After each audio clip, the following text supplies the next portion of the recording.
Good evening, curling fans. Welcome on into our Friday night edition. Yeah, we've got an interesting matchup tonight. We've got the, well, you can hear them in the background. We have the under 18s in the house tonight. They are not on cast, but they are playing at the same time as our featured match tonight. So we're going to see the Blue Huskies against Daddy's Cool. Daddy's Cool is just going through their warm-ups at the moment. They've got a few minutes left, and we'll cut over to their LSDs when they're ready. So, yeah, a little bit about this. Daddy's Cool, their first season playing competitively in Belgium. They've only been curling for a few months, and they are doing quite well in B-Division, Division B. They have, I believe they've played 3 matches. They've won 2, lost 1. So a win tonight would put them tied for the top of the B division. Now, granted, the other 2 teams tied that will be playing later this weekend, so we can pop over and see the standings. So we have Viry-Châtillon and CC Luxembourg are tied at the top. They've both undefeated so far this season. Daddy's Cool just right there, 1 match behind. Blue Huskies 2 points behind. A win tonight would help them a lot. But the Huskies have a lot of, they've got a heavy weekend this weekend. So they play tonight, 2 matches tomorrow, and then 2 matches on Sunday. So 5 matches in 3 days. But this is to get them prepared. This is one of their last preparation weeks before going off to the European Championships, where they will be playing a loaded schedule. So they'll be having a long week of often multiple matches in a day. So this was kind of designed for them to be there. You know, they did lose a shocker to the Zemst under 18. You know, the kids played fantastic, and the ladies were just not quite up to snuff, missing quite a few open shots. So they've got a lot to think about this week. You know, Daddy's Cool is coming off of a really big win. Really back and forth battle with White Maes and you know, prevailed 11-9 in the end, and it was, or was it 11-8? Either way, they won. Really back and forth affair. They gave up a big end in the second end. They gave up 5, but they fought back, scored a 4-ender of their own, kept trading 2s back and forth, and came down to like the last stone of the last end. And so really fantastic match. We had a lot of people in here watching, really proud of the, really happy with the support we've gotten. The teams have been feeling it. They've been enjoying it. We're just hoping to get better and better with the broadcasting. And we love it when you guys like stop in and say things to us and really support the team. So glad to have you here. Let's see. Let's take a look at what they're doing out on the ice. Put you guys up on the split screen. So hopefully the sound has been better. We've been having some sound issues with the microphones. I think I've taken care of it, so now we're actually getting sound out on the ice, and not just the super loud sounds. I'm hoping that my sound isn't too loud. I'm going to probably mess with the filters a little bit during this so that when we do stuff, it's not so bad. We'll just take that down just a smidge. All right, so that should help a little bit. The Huskies have gone out there. That means that there's going to be not much more than a minute or 2 left in the warm-ups. Then we'll be getting the LSAs, or LSDs, excuse me. LSA is something else. LSDs are last shot draws, and so that each team, for those of you who don't know, each team takes 2 people from each team throw from either side of the ice. So we have the wall side, which has all of the advertising banners on it, and the open side, or the ice side, which is the other side, which is the next sheet over. So they have to go 1 stone from each side, and you take the total score. Whoever gets closest, you measure from the center of the house to the stone. You want to have the lowest score, and that gives you the option of choosing whether to go first or second in the first end. And going second means having the hammer, and most teams choose the hammer. So we can see the Huskies, or not the Huskies, the coach for Daddy's Cool Peter Mayars, he's in the jeans. He's walking back towards the center of the ice. He's also my teammate on the Takeout Tigers. He has been coaching these guys, and they've just done a fantastic job, and they've just really improved so much. So here we have the first one coming down.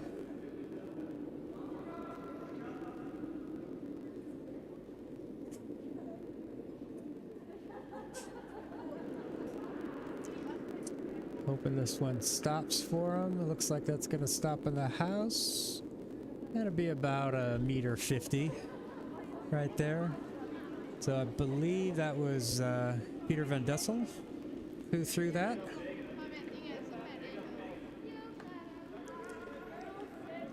Now it's a little bit quiet. The under 18s have gone out onto the ice, so now the clubhouse is a little quiet. Not to say they're loud, they just like to talk. They're very excited about playing, and we love to have the atmosphere for them. All right, so here comes Mats with the ice side draw.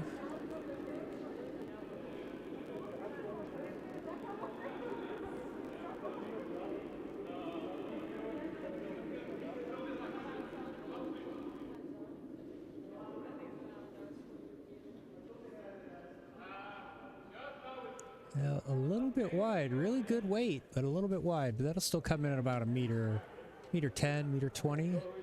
So not too bad there, not too bad. Always good to get both your stones in the house. The LSDs, I mean, winning the hammer for the first end, I don't find it has a huge impact on the outcome of the game, but it does feel nice when you're throwing, you get those stones as the first stones that count in the match. It always feels nice to get those out there and you know, have something to build off of. All right, so the Huskies are going to start their time now, or the time starts officially when somebody slides out of the hack. So they'll have 9 minutes. So I am going to take a quick pause, try to get rid of these hiccups, maybe get some water. I will pick things up in a moment or two. But I'll leave you guys on the split screen so you get to watch all of the warm-ups. And yeah, so I'll be right back.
back.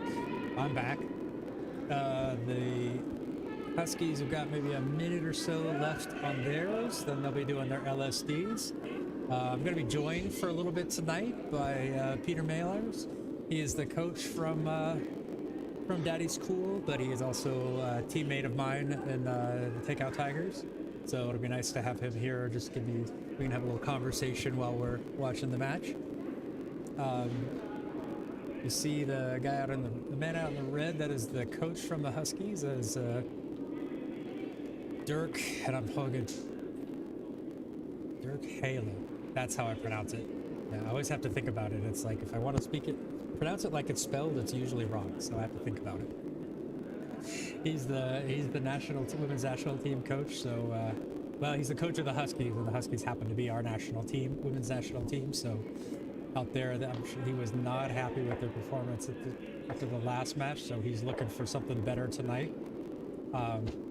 Huskies had to play with 3 in the last match, and they do have their 4th, or I guess Fairla plays 3rd. Yeah. So this coming out of the hack now. That's Fairla. She's the mayor of Zemst, but also we got introduced to curling through the opening ceremony of the clubhouse, and she has been a member ever since. And I used to curl with her as well. She was on my first team when I first joined, and we left that team to join to help create the Blue Huskies, the women's team, because they wanted to start competing at the European level. And yeah, so I believe that one came up short. Oh, and I also thought that was a last training stone. That was not. That was the first LSD.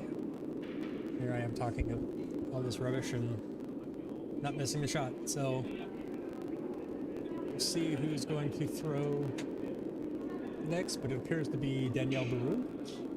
She is the 4th, the anchor points of this Blue Huskies team. Not a very good shot percentage on the last match, but so I'm sure she's been doing some training and trying to really work on her focus tonight.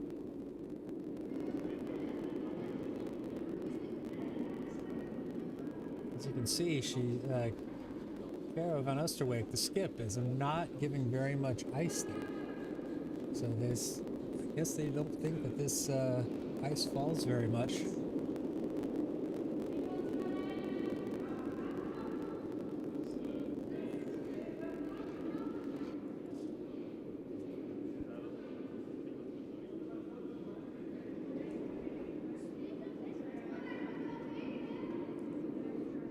Appear to be right. I do believe Danielle was a bit outside on the line, but it still really didn't fall, and that is just going to creep all the way through. So two stones, unfortunately, not in the house. So Daddy's Cool will have the hammer. They will be playing with the yellow stones, and the Huskies will be playing with red. After the traditional pre-match high fives, handshakes, and throwdown dances, we will be starting up very shortly.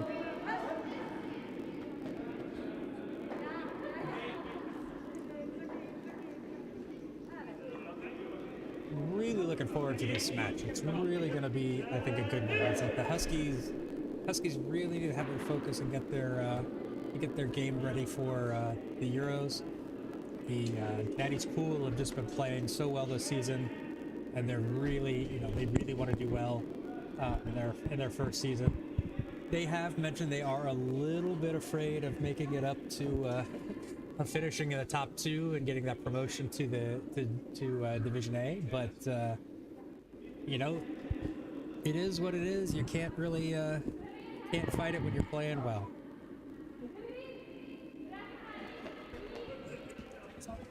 So joining me right now is Peter. Hi, Peter. How you doing? Hello, everybody. I'm doing quite well. I saw a great performance by the team. They won the LSDs, so that's already a good performance, and they're up to the win. I'm very sure about that. So get settled in, everybody. Here we go. We got the first stone of the night. Grab a beer, your favorite soft drink, and snack, and let's watch some curling. Indeed, and enjoy the game. I'm growing a beer. I have a beer as well. Staying with the Estaminets tonight. All right. Don't want to. It's a 3-hour match. Too many of the heavy ones will be. Yeah. By the end, I'll be like, hey, well, somebody threw a stone. Well, I hope so.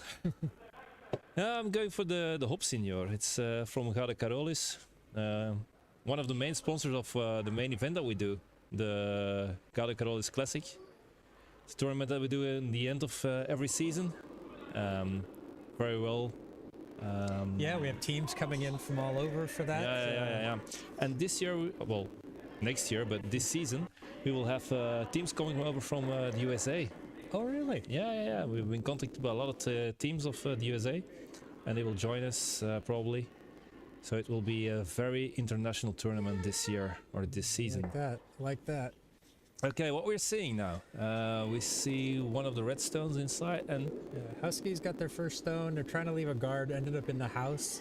Daddy's Cool was going to put something, I think, behind it, but just came up and tapped it a little bit further. So I think you're going to see Huskies here now. Yeah, Fairlow's probably going to want this to draw in behind that red, try to get something closer on the button, utilize that double guard that's sitting there at the top of the house. Yeah. Yeah, and even if it ends up as a guard, it's also a good stone because it shields the stone that they have in the house now. Yeah. Oh. But it's going behind. Line looks good. Weight looks okay. I just don't think it's gonna fall like they need it. Oh, this really seemed to die right there, didn't it? Yeah, the ice is not curling that well today. We saw it also in the practice and also in the LSD shots that the stones kept dragging outside and they were not falling. And we see it now also with this stone. So that'll make those like center guards a lot more come more into play and be a lot more strategic, because if you're not going to have that much curl, then you've got to play much tighter to them, and it's going to make that line, the forgiveness on your line and your delivery be that much smaller. Yeah, indeed. Let's see what happens now. It's a bit outside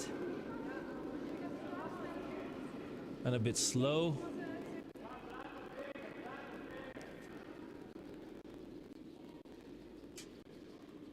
Just wiggling those brooms. Let's try to get it down. Try to sweep it as long as I can. Try to get something into the house. Yeah, but it's gonna come up a little bit short. Still something that they can tap in later in the game. Yeah. Yeah, it'll guard that. It'll guard the button from that side. You're gonna see Caro still try to go around it. I think there's still room. I don't know how much it's going to curl. Like even if they're right tight with the guard, will that fall enough from there to actually get fully buried? Indeed, or it lies open and then you can have a takeout and roll inside and end up behind the stone. So this is gonna be tight, but it's also like way too heavy.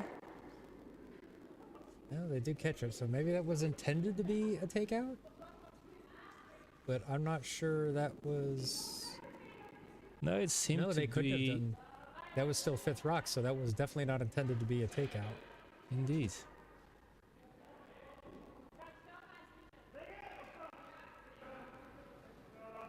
I have to remember I'm controlling the cameras tonight. Yeah. It's him, so I get caught up watching like what's going on the ice and forget. Oh yes, we do want to see like the slider and.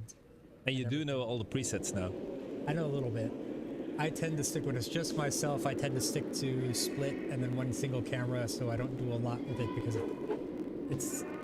it gets a bit much to commentate and control cameras and pay attention to what's on the ice. But I do know the presets. Another one that's just gonna come up a little bit light.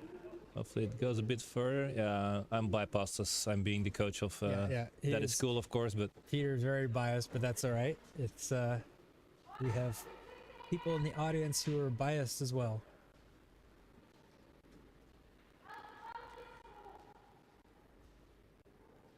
Over on sheet A, we have a match between Ramstein and the under 18s. So we'll try to keep you up to date on those. Under 18 who played a very great game against the Huskies this weekend. Was 8-0, I guess. Yes, 8-0 conceded after 6, so it was just a... And fun fact about that match, the under 18s never had the hammer. Indeed, because Straight steals the whole way. always Just the played all it. 6 hands, because they only played 6 hands. Not Yeah, a just full an 8. incredible thing there. So, Huskies clearing out a little bit of the daddies hanging out. Put another one sitting over there on the wall side of the house. It's going to leave something interesting to play for. It could come into play later. It's not falling enough, it stays outside. Yep. It's a dangerous stone now to have a hit and roll, lie behind the guards. Yeah. In my opinion, just watching how some of these stones are curling or rather not curling, it's just going to be so tough to get anything buried on just a curl. I think you're going to have to see, we're going to probably see a bit more like hit and rolls attempted and trying to leave something out on the corner to play in later as the only way to get back in, because that stone didn't fall enough. Even if it was closer to the to that red guard, it wouldn't have fallen enough to be hidden. And it stays... Is it behind the guard? I can't see it from here now. No, it's still it's out. still open. But I don't think they can hit and roll. I think they can only knock it. Well, with a Cleared good away. hack weight. I don't know. That's Thing is, if you can play it out with a hack weight, probably it will be then on the nose. The red stone is gone, and it's very difficult to play out the yellow stone then, so let's see what he's calling. Looks like he's given a little bit of extra room, so he does think that it might be a little bit on the lighter, like hack weight. probably it is 280 measured between the T line and the hook line.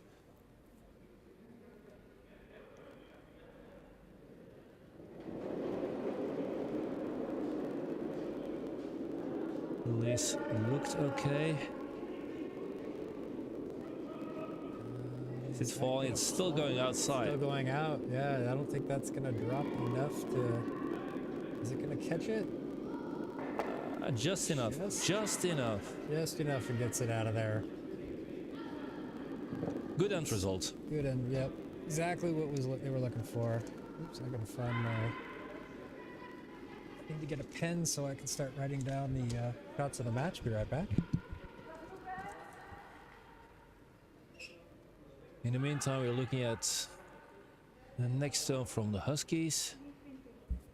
Probably will try to get it on the button.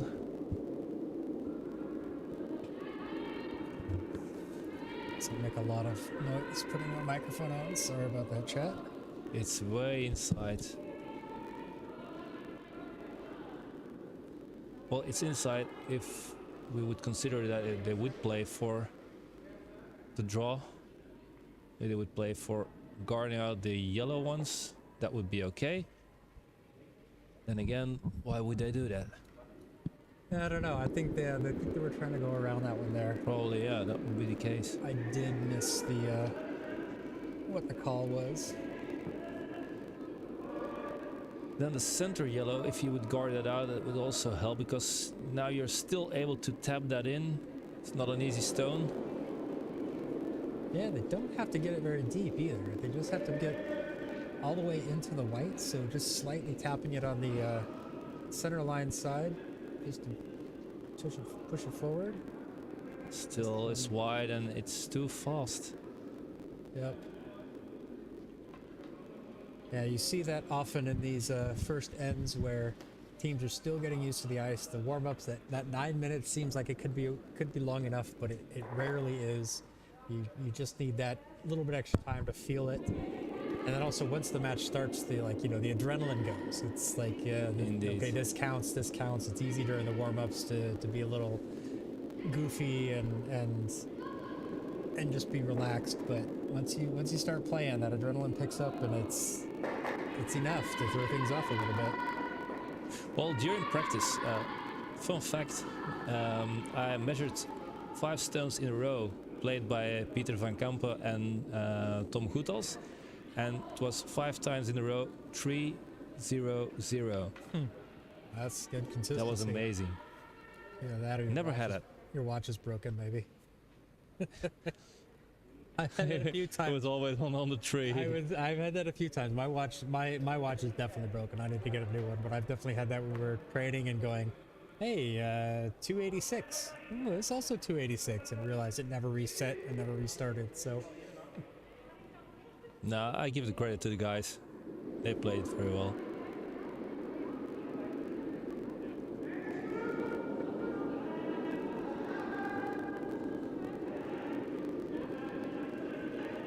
our match last week against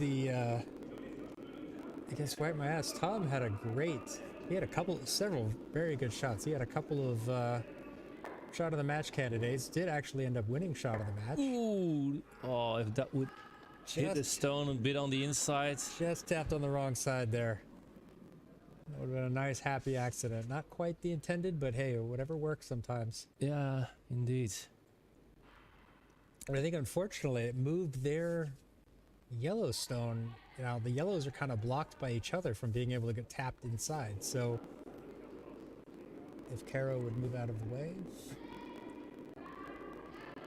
Well, they still have all of the white. They have the last stone. That is cool. So if they manage to, and they don't fall, because I saw Mats always nearly fall down. Camera. Sorry about that. That was the wrong camera. We have this one on 3. Just a little bit off. Get an idea of what Caro is looking at there. So one thing they feared with That Is Cool is that they got a big house against, like they did with Wipe My Ass. They got 5 against in the second end. So one of the goals today was to not have a huge house against, but currently they're facing 5. Again, yeah. Then again, they still have the last stone. Fortunately for them, everything is deep. Or is still at the edge of the house. And they have, yeah, they will have last stone. So if they now come on the left hand side, they can still use the red one to fall in. Mats is looking into tapping that yellow in, but they still have the whole white, so they can still do it with a draw.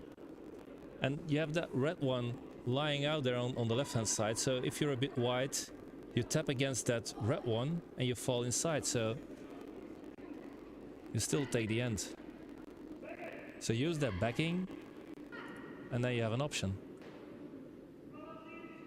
Yeah, when you look at it from this side, what the shooter is going to see, you can see there's just not much there in the middle. No. But he still looks like he wants to tap it in. Tap it in or just lay behind the red ones. Because the ice is very straight, so...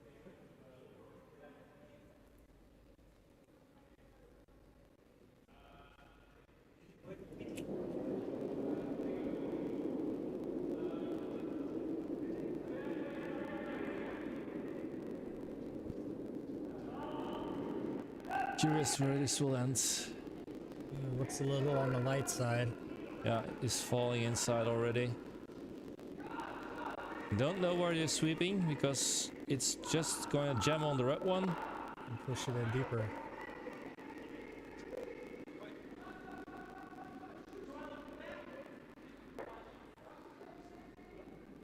So it's either 3 or 4. And I think it's... Dirk is saying 4. 4. Where is my mouse somewhere? Does it want to come? There's my mouse. So 4 for the Huskies. Wow. Not, yeah, exactly. Not with the, In a steal. and a steal as well. A steal of 4. That is, that's a bitter pill to take. Yeah, I think that's painful. That's a tough one. It's one thing when the other team has hammer and they're able to move things out of the way and take that big house, but Yeah, I'm going to take a sip of my beer now. just try to be a fan. It's hard. It's hard when you're watching a team you've coached. Yeah. Then again, we're also a huge fan of the national team, the ladies team. I wish them all the best in the upcoming Europeans. Just not tonight. Just not tonight. All right, got a nicely placed center guard right there on the center line. So we have a new rule in curling this year. It's called the no-tick rule. So for the first 5 stones that are played in each end, if a stone is touching that center line, you are not allowed to move it off the line. So you can tap it forward, sideways, whatever, as long as it stays on the line. So that stone there qualifies for it, and so for the next 4 stones, it is not allowed to move from that line. If anything does actually move it off the line, the Huskies will have the option of putting it back and removing the offending shooting stone. And this one is too fast. Yep. And you're going to see that, you know, they left a lot of stones short at that last end, so I think you might see some overcorrection, and you'll always see overcorrection.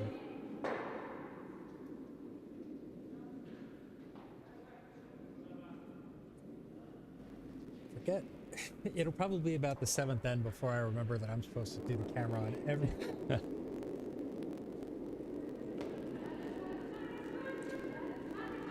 Just curious, how many people are watching now? I don't know. Maybe there are people on the chat that can.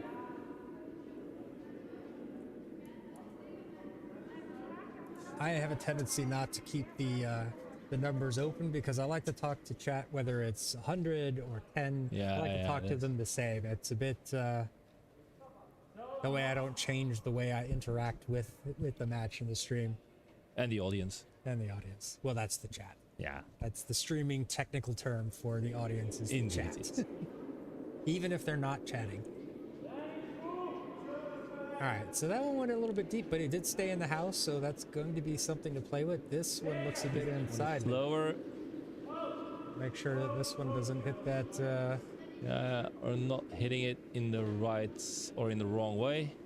They should have kept sweeping it could have- because then it would tap it on the nose and it would be on the line. That was stepped outside. Hey, Timo. Glad to see you tuned in. Welcome. Got Peter on the microphones with me tonight for a little bit.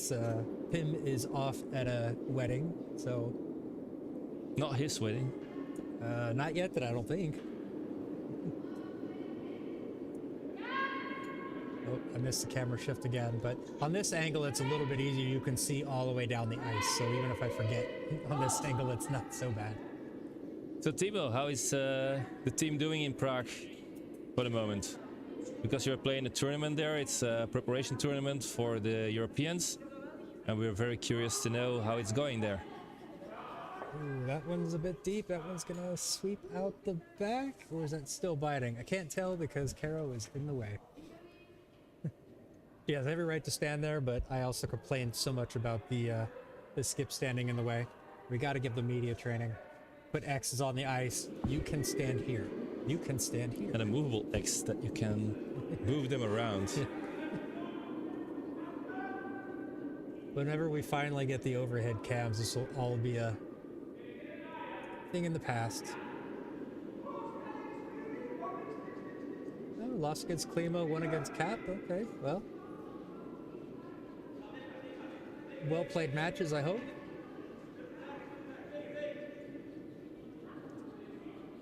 All right, not Housekeepers or the Huskies. It's Daddy's Cool. Neither of them begin with an. This team does not begin with an H.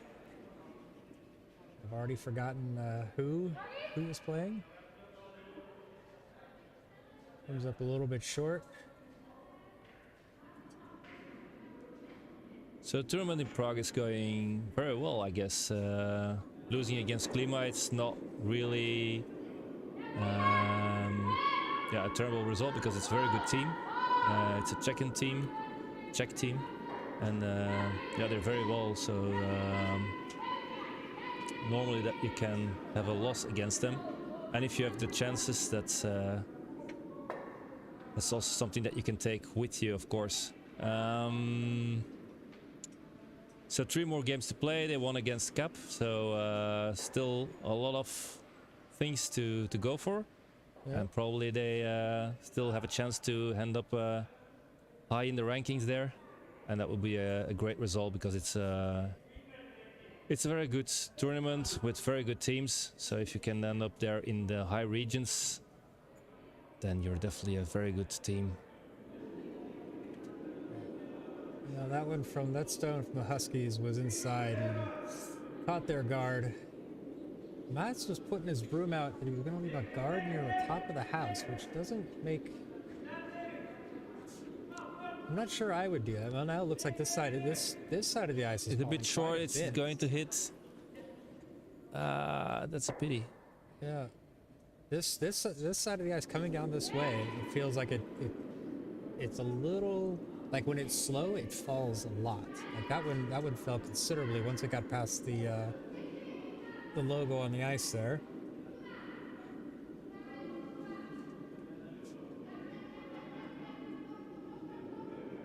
Kara's going to try to do this one again, just have Verla come all the way around that center guard. Looks a bit outside. A bit outside, a bit fast maybe. Yeah, sweepers have just kind of like escorting it at this point, so I must think that's going to be too deep. Yep, that's just going to slide. And just right too fast. Because the line was okay because it ended up somewhere behind the Yellowstone, so that would be okay, but it was just a bit too fast. Yeah. Now that is cool, is going for exactly the same stone, trying to get behind that yellow guard.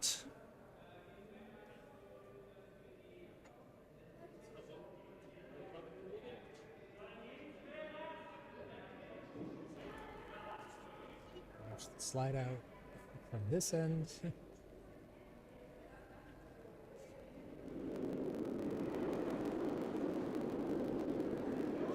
Push it a bit inside, I guess. Yep. Maybe you can tap the yellow one in if it's falling a bit more. Needs to fall a little Now bit this more. is sweep. Sweep, sweep, sweep, guys.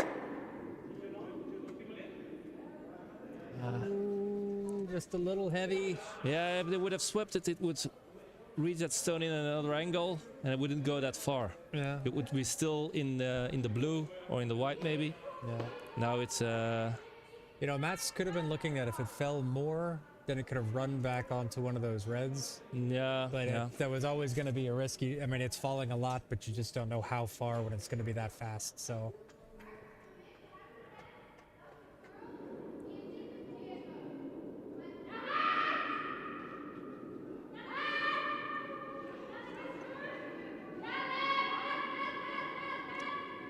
And this one is falling. I guess it will hit the yellow one. Yeah, this one looks also slow.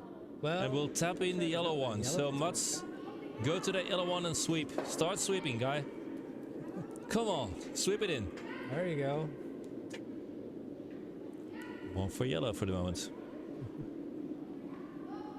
I hope we have more Daddy's fans than Huskies fans on the audience tonight. The bias won't be so obvious or so unrecognized. No, I'm rooting for both the teams, but it's always good to see. That is cool. They just started in February this year. They managed to win 3 of their games in the competition already. 2. They've played 3 or 2 and 1. No, they played 4 and they won 3. Oh, then the standings weren't up to date then. Okay. So in if you look into the B competition, we have 3 teams on top, that is cool together with Viry and Luxembourg. Okay. So they're the first Belgian team in the B-Division for the moment.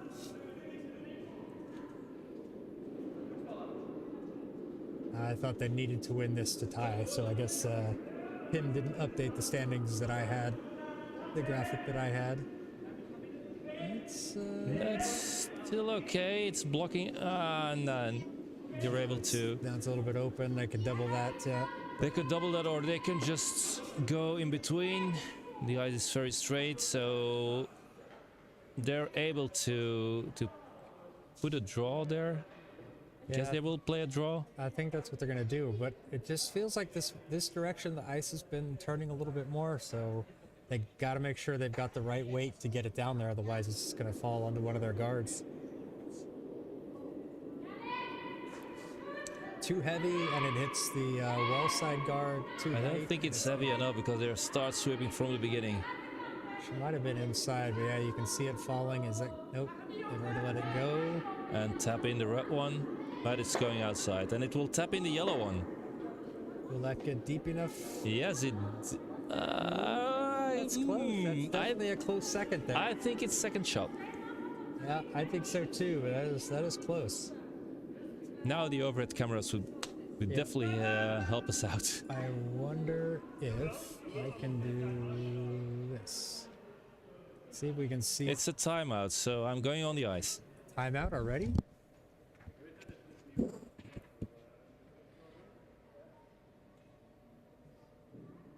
There. We'll switch to this. This is what you see.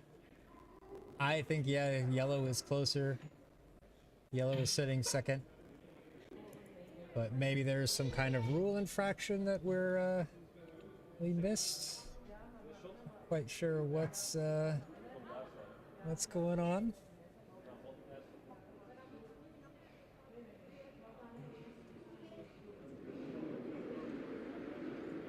You don't often see timeouts taken this early, but you also don't really see timeouts taken in our league because we don't have a thinking clock. But they did want to have a conversation with their coach, get an idea of what they can do.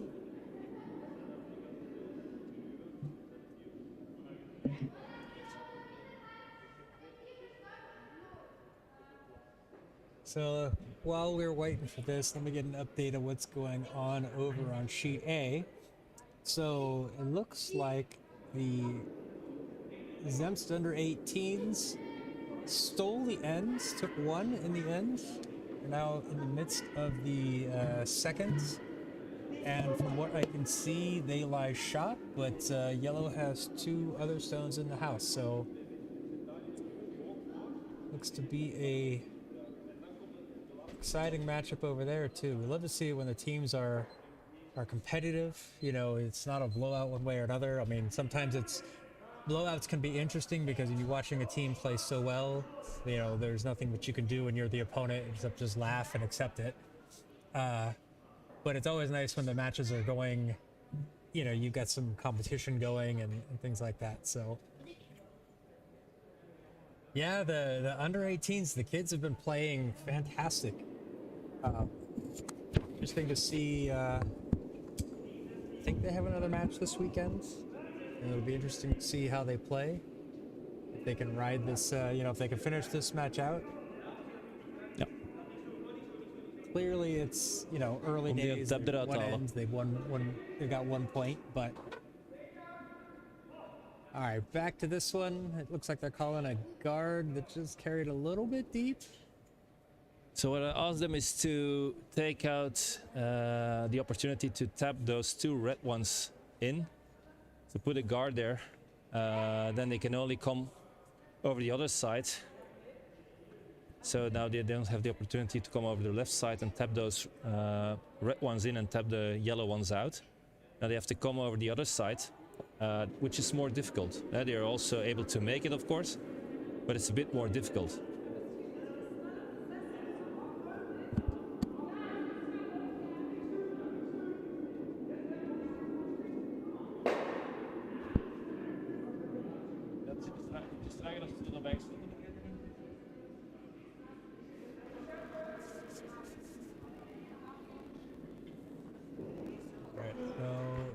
This is Husky's last stone of this end. Need to try to do something with this. Gotta get something in the house. And they will tap in the yellow, or it will pass the yellow one. I don't know what's going to happen. They will tap in the yellow one and it will tap against the red one and go inside and hopefully... But no, you have that red at the back of the house that... Yeah, but now if they come over the red hand side, they will fall in, and if they would tap against the red one, if they would see that, then they are able to make 4. Yep. To just play a good draw. If they see it's coming out through the glass, maybe they'll hear you. It's probably illegal though. Mats would see this because he's now looking at the red stone, so yes, he's seeing it. He's seen it. He has seen it. Success.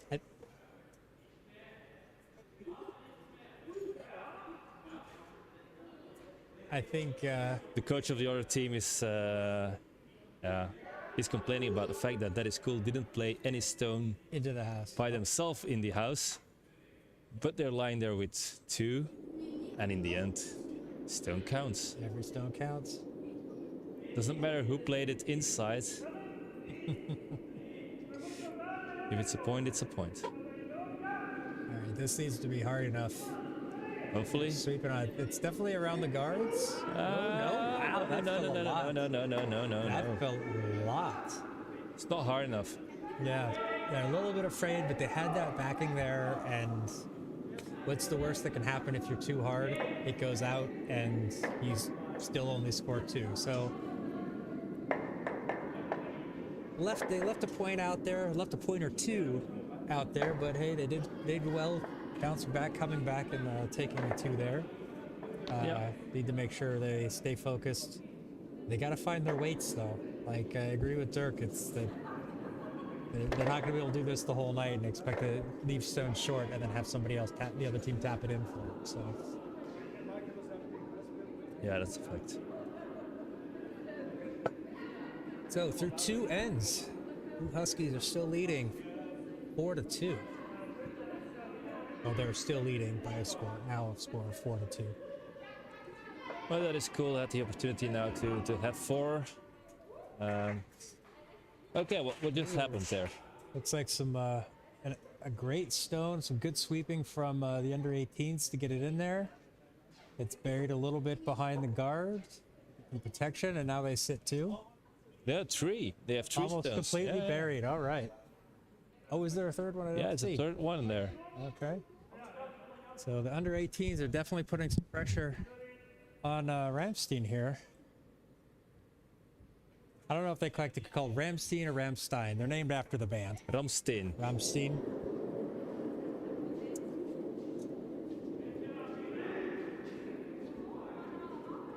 Well, why not Ramstein? It's Stain. Is it Ramstein? The Ramstone. Yeah. Yeah. Oh, I thought you said It's not Stain, the American or English stain. It's a stone. Right. Ramstone. Yeah, Ramstein. Stain. Yeah. But I thought you were pronouncing it differently. That's No, in Dutch it's Ramstein. Okay. Of course. Yeah. And well, that's how I pronounce it for them. and probably in English it's Ramstein. Like Bruce Springsteen. Yeah. Well, no, that's I-E-N. Oh, no, he is E-E-N. Yeah, he is Ian. I don't know. Who is the American here? Oops, sorry for cameras. We weren't on the split screen, so we were having this conversation, and you guys didn't get to see how that first one came up. So, yeah, sorry for the linguistic discussion here. It's common on this channel. I get sidetracked all the time. So not am I only almost always wrong when I'm trying to guess about the intent of a stone. I often get sidetracked, so... But we still love you. Yes. So do I. That's a great stone there from the Huskies. It's indeed could be buried a little bit more. I mean, maybe you could get there with the hack weight, but do you attempt it that early? Do you try to just put one on top of it?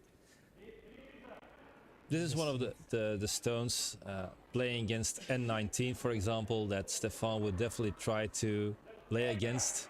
Yeah. Well, first he would have a 10-minute think about it.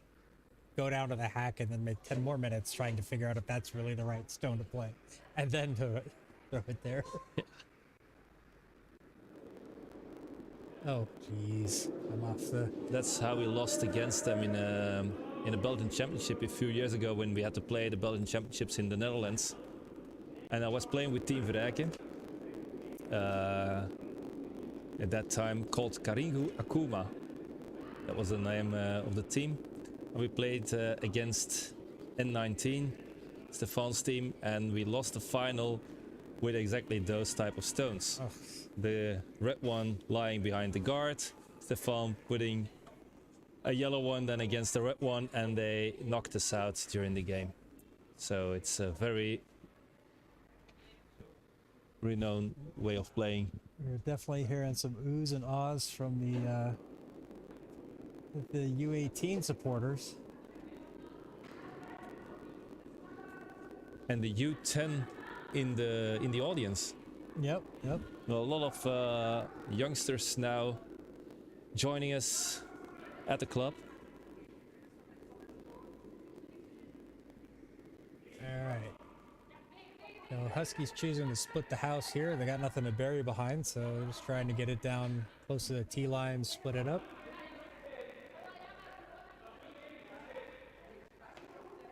There's a possibility of a double here, but I don't think we're going to see it. I think that's just kind of maybe a bit more of an advanced shot that the Daddy's Cool just don't have in their arsenal yet. Heck, that would be a tough shot even for me to go after. So I'm not saying that I'm good. I'm just saying I've been playing a little bit longer than them. So I think yeah, we're going to see a draw. Yeah, freeze up against that. I'm not sure what they're going to play now. I think he is going to play a freeze to that other red one, so... It's the N19 stone, so if they are able to play this, they will win the Belgian championship. And it's looking good, by the way. Looks good. A little light, though. They're going to sweep it, or they're going to get it... It's a bit too short. Yeah. It was a really good line, really good call. Just came up a little bit. Yeah, a bit too short. A bit short there. So that's the difference between that is cool and N19. Yes, I mean Stefan has been playing for quite a few years and has been at the top of the Belgian leagues for quite a while. Absolutely, he's a brilliant player. I always seem to play well against him. He does not like playing against me. I seem to do my best matches against him, and then everybody else I struggle. So what are you doing to him then? I don't know. Blackmailing him or so? We have pictures of you, Stefan. Oh, forgot to slide out. That's right.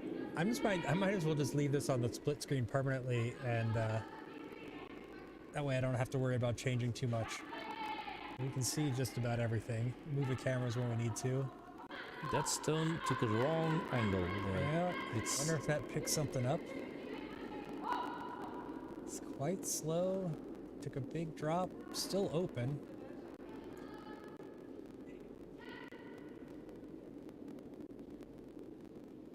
We hear somebody yelling sweep, sweep, sweep. That's probably from the other game. Wow. It's, yeah, the wow is for the U18 game. I wish we had cameras over there. They've, it'd be nice to be able to cut away over to the other shot sometimes, over to the other sheet, so eventually we'll get there.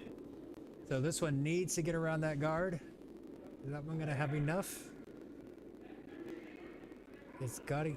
Oh, it's nah, they should have, way. Nah, they should have swept it. They should have swept that, yep.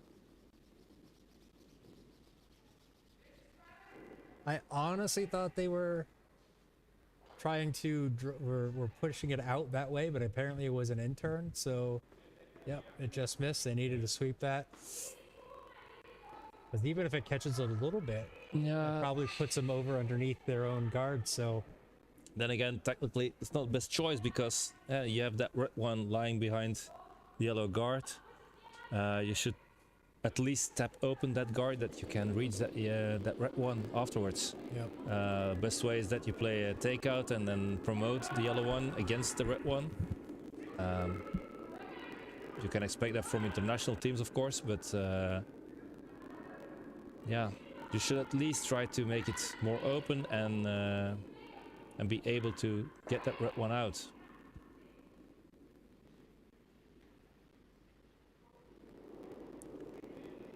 Oh, good lord. We're gonna leave it on the split screen for a bit till I remember I'm actually controlling the cameras.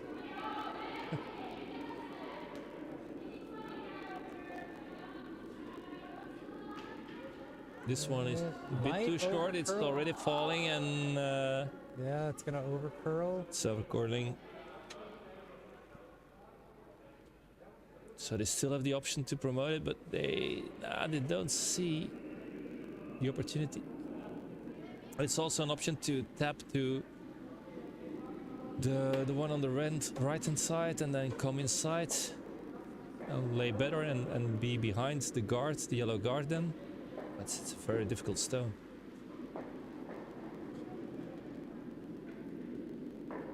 Yeah, what is... If you manage to play it, I don't know. you can make 3, but it's a difficult one.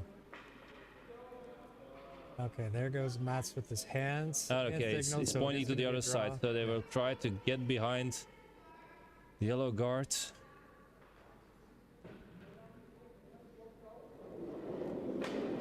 Ooh, not the best sliding. Stumble out of the hack there. It's going outside, so probably they might be able to jam against the red one, but hopefully not the first one. Yeah. Come on, sweep it. I think they were too late. Sweep it. Ah, why are they stopping?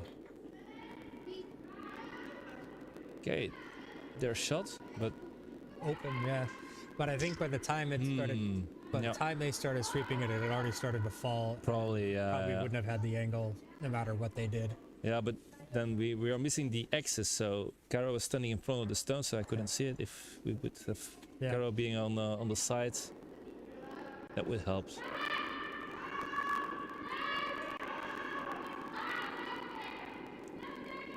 Yeah. Okay, this is falling a lot. This is falling a lot. That's gone. Oh wow, it's just going in between. Oh my god. Wow. Now the other opportunity, yeah, indeed. Just guard it. You got an amazing chance to guard it and to take one here. I feel like I should put the little booth cam up in a picture-in-picture so everybody can watch your reactions as we're seeing the stones come down.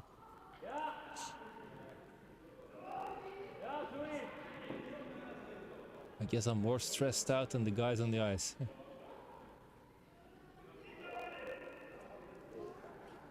Well, you have a lot more experience than they do, so you see more about the shots and what could and should and shouldn't be done than they do. You know, that's the thing. They're still learning. They still they're still not going to quite always see the nuances between, like, oh, well, maybe we should put a guard or try to play this one away instead of... Come on, sweep it, that it's going a bit further. You leave it open. You leave it open. Still open, yeah. That's the thing. Now, stone is falling, and it's so... If you would sweep on this stone, it will curl a bit further, and it will go more to the center line, making it more difficult to reach that yellow one. Now, you're still able to reach it with a hack weight, so 280 on this ice would be okay, maybe 270, and you can get it out.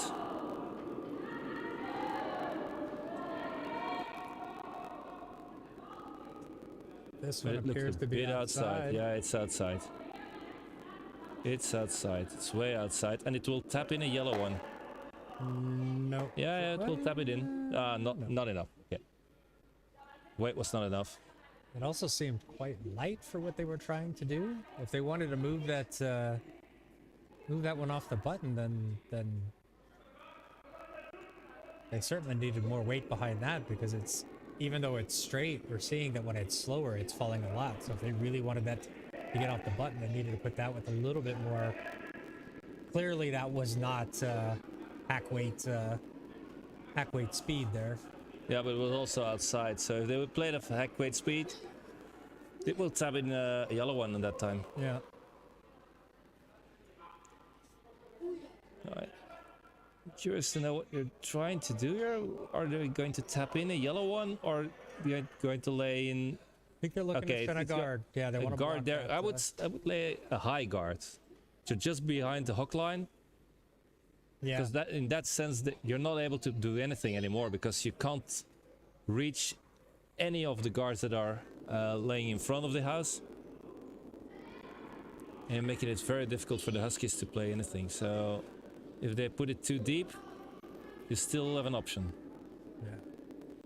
Well, that stone the Huskies just played, you know, that's sitting out there as kind of a wide corner guard. They could still use that to play in. There's still a big opening over there. It's trickier shot. It's a very tricky shot. You would still rather, you know, play the percentage. And this one is too short and it's falling a lot, so it's no, guys. Hopefully. But maybe if it falls on the left side, then this one has to. No. Not quite enough. No. Honestly, I think that weight was good. I think, yeah, it just didn't get... The weight was good, but the line wasn't. No. Caro's calling for a back line here. Is that going to be... Is that going to hold it straight enough? Whatever, eh? It's the idea is well, they give one, take two. Yeah. If it doesn't work out, they give one. They have the hammer for the next end. Nope. Sorry, I missed the hammer change again. It's too short. It will hit the guard. It will hit the yellow guard, and the yellow will. No, it will fall outside, and the other yellow will get in, but not far enough. No. All right, one more for Daddy's Cool.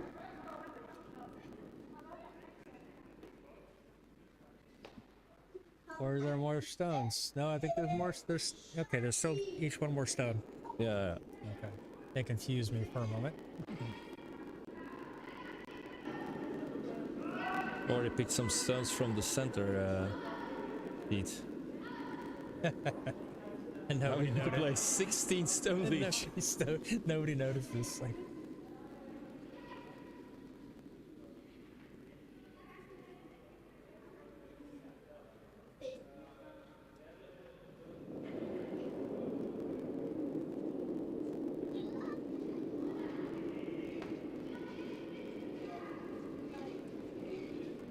This looks better than the previous one. Yep. This will definitely be a good guard. Yes. Oh, that's gonna fall. That's gonna fall. It's gonna leave that channel. Yeah, but they should have swept it, because then it will jam against the yellow one. It will tap outside. This is still a learning curve. It's if you are able to sweep this one, it will tap down the yellow one that is in front of the other one, and it will tap outside, and then you have a guard in front of the yellow one. Now they have an open takeout. Yep. This is for 3. Yeah, that was definitely a bit of a rookie mistake there. How is it going? Is this gonna be hard enough? I think. It looks okay. It looks okay. Yeah, they've got to hold it still. Okay. Yeah, it'll be okay. Jams over on that other one, and they'll take 3. Yeah, that's a pity. That is cool. Played a very good end, but just that last guard was over curling. They had an opportunity to sweep it, tap it outside, and end up with a guard as well. But that is beginners' mistakes. Yep, they'll learn. They'll learn. I'm sure once their coach gets a hold of them in training, they'll realize their mistakes. Yep. 7 against 2. Yeah, end of 3. I mean, it's still a lot left to play, but Daddy's Cool's got to make sure they don't keep giving away these big ends.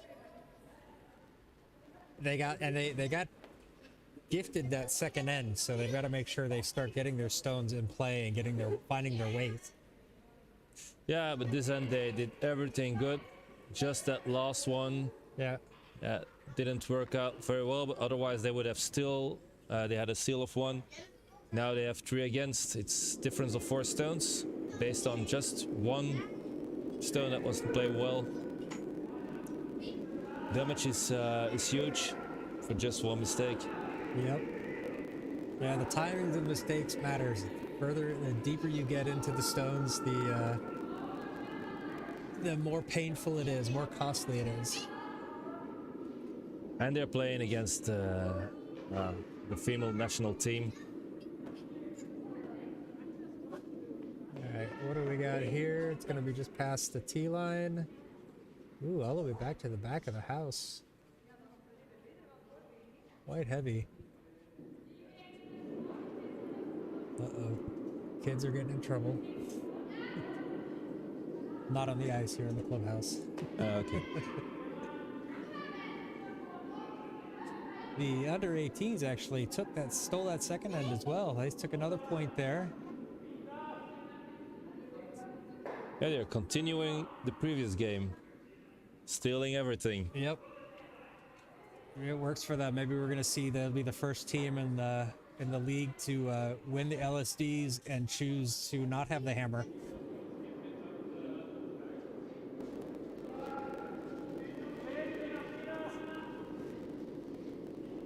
It's a shame to see. So young and already stealing everything. Oops, I keep pressing the wrong camera button. But honestly, sometimes that's not necessarily a bad strategy. Giving up the hammer in the first puts you in the hammer on the even ends.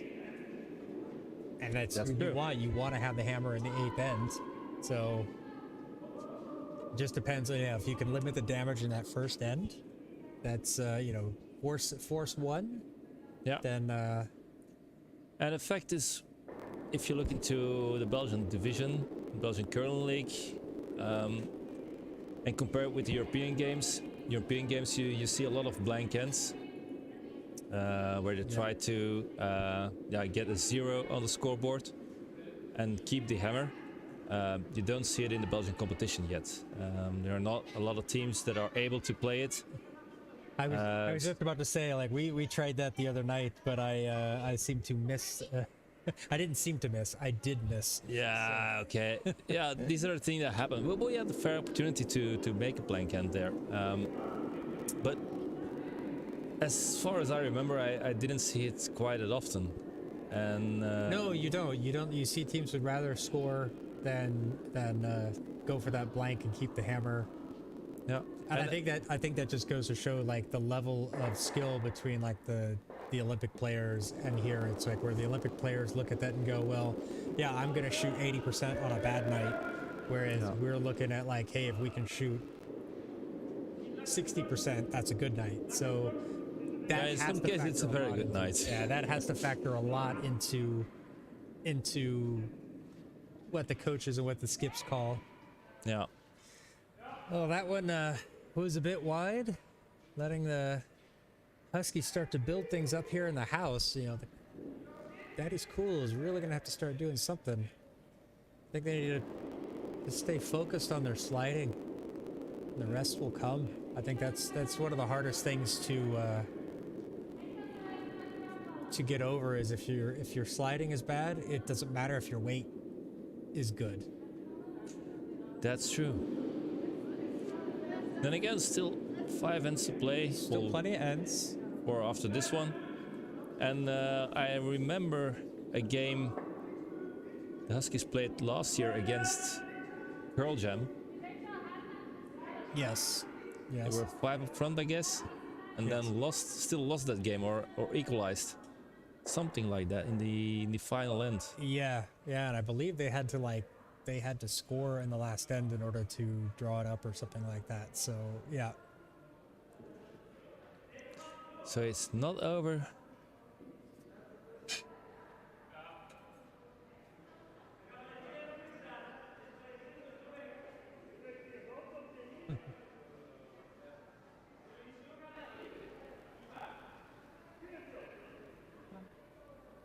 I would almost say it's not over till the fat lady sings, but I'm getting too woke to say those types of things.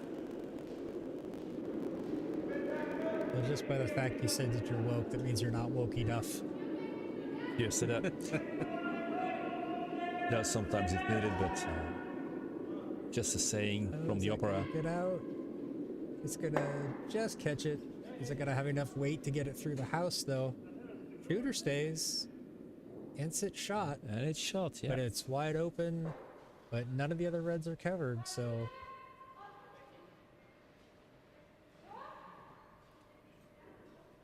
Then again, something to hold on to. They have one that is line shot, so you put a bit of pressure on the Huskies. Yep. If you miss this, and they have to sweep it hard, so probably it will fall outside. Arrow is shouting. And I see it falling outside. They've let it go. So you see, it's always an opportunity, even though you think it's laying open. Oh yeah, they still have to execute. The teams still have to execute. You give them the widest open shot, and they still have to execute, so...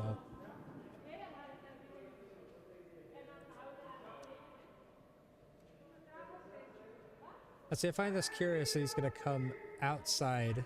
Yeah, laying behind the guard, probably. Yeah, but I would have maybe curled from the other side, inside, and have it go out. Because you'd rather have it sticking out a little bit on the outside than on the inside. I would look into what is lying or laying in the back of the house. So you still have opportunities to lay against those red ones. Yeah. Or when you're in the front of the house, the Huskies have to play a takeout. They will take out then the yellow one, and it will jam against one of the red ones, maybe. Yep. So this is also something that you have to take into account. But there is a stone behind Caro that this seems to be going to. Nope, that's further outside. Now so... stop sweeping, guys. Stop sweeping. You just It's stop behind already. the tee line. Yeah. Then again, now it's something that they can play takeout on. If it's a bit outside, that yellow one might jam against one of the red ones that is behind. Yep. And your shooter might fall outside. The other one is against the two red ones. Two red ones are also outside, and there are two yellow ones lying into the house, and none of the red ones. It all depends on how they play, of course. Ooh, this one is fast and wide. Wide, very wide. And it's going to take out the red, and nope, just slides, stays outside. And now two yellow ones that are lying shots, so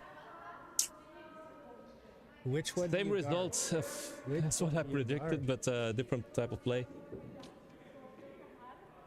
Which one would you guard here?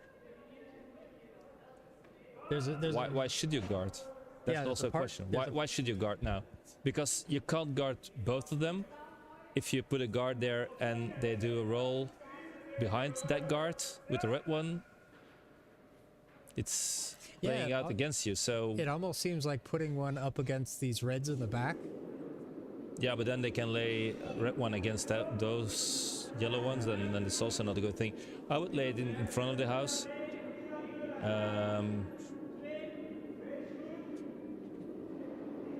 Just before the red ones, because if you have to play a takeout on that one, you might end up against those red ones.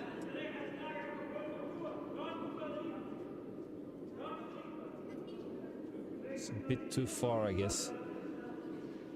Or is it stopping? Stop! No, stop sweeping! Stop sweeping, guys!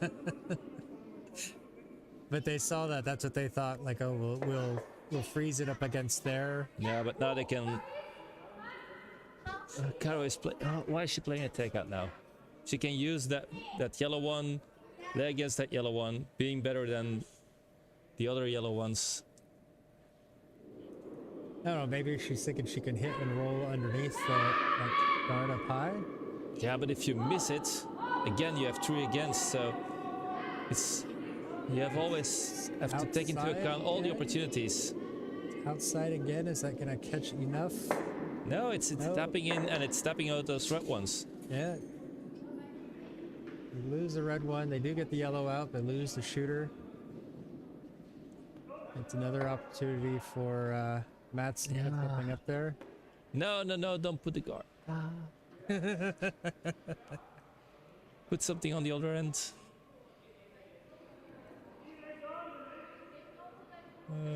If you put a guard there and they can come in between, put it on the button.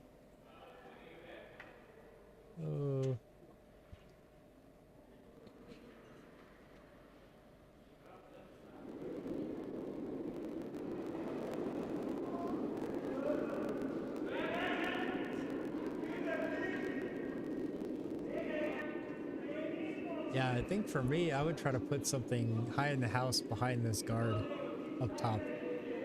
Just somewhere like right on the 8-foot line. Or something on the T line on the other side. Hey, you have one of the yellows lying on the T line almost. Yeah, split house. Now you leave it open. You can come behind this one, I guess, because the ice is very straight. Yep. So you can just lay against that or behind that guard, and then but as you're we've not able seen to get tonight, it. they've missed open takeouts. So Are they going to play a takeout, or are you going to just play a draw behind the guard? oh, I think she's playing hit and roll. No, it's too slow. It will be a draw behind the guard, but it's too wide. It's too wide, and it might tap in. No, It's too wide and it's too hard. that was a takeout. Were they playing the takeout? Okay. So I'm not wrong. Hashtag right. Yeah, but why play that? I A think stone that is so hard. they wanted the hit and roll to make sure it rolls all the way to the middle. I don't know. Maybe with a hack weight then. Bumping my microphone. Sorry, guys. Keep scratching my eye and bumping my microphone. The opportunity, if you just play the draw, if it's too hard and it's a hack weight, you can tap against the yellow one and fall inside. Now, what happened is if you play a takeout and it's too hard and it's too wide, you can't do anything with it. And you don't have a second option. If you just play the draw, it's too hard, you have a second option, it's too slow, okay, yeah. Then it's gone, of course, but you have a second option.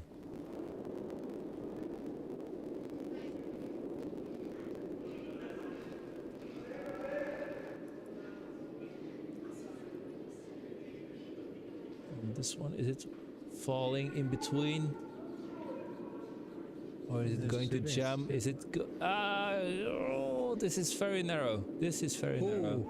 This is very narrow.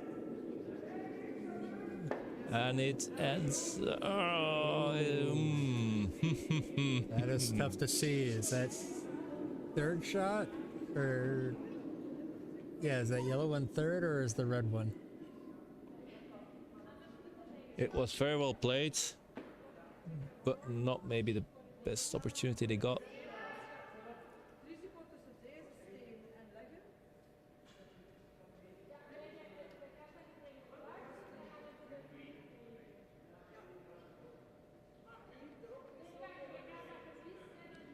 Is this 3 or 2 yellows? It's at least two. At least 2. And Dirk seems to think it's 3. 3? Dirk is showing us 3 fingers, so he's sitting right up on the glass so we can see it a little bit better than we can.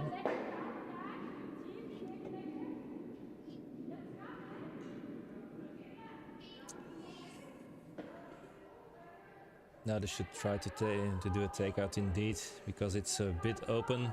I think they can see it. And if they play it well and hard enough, they take out both yellow stones.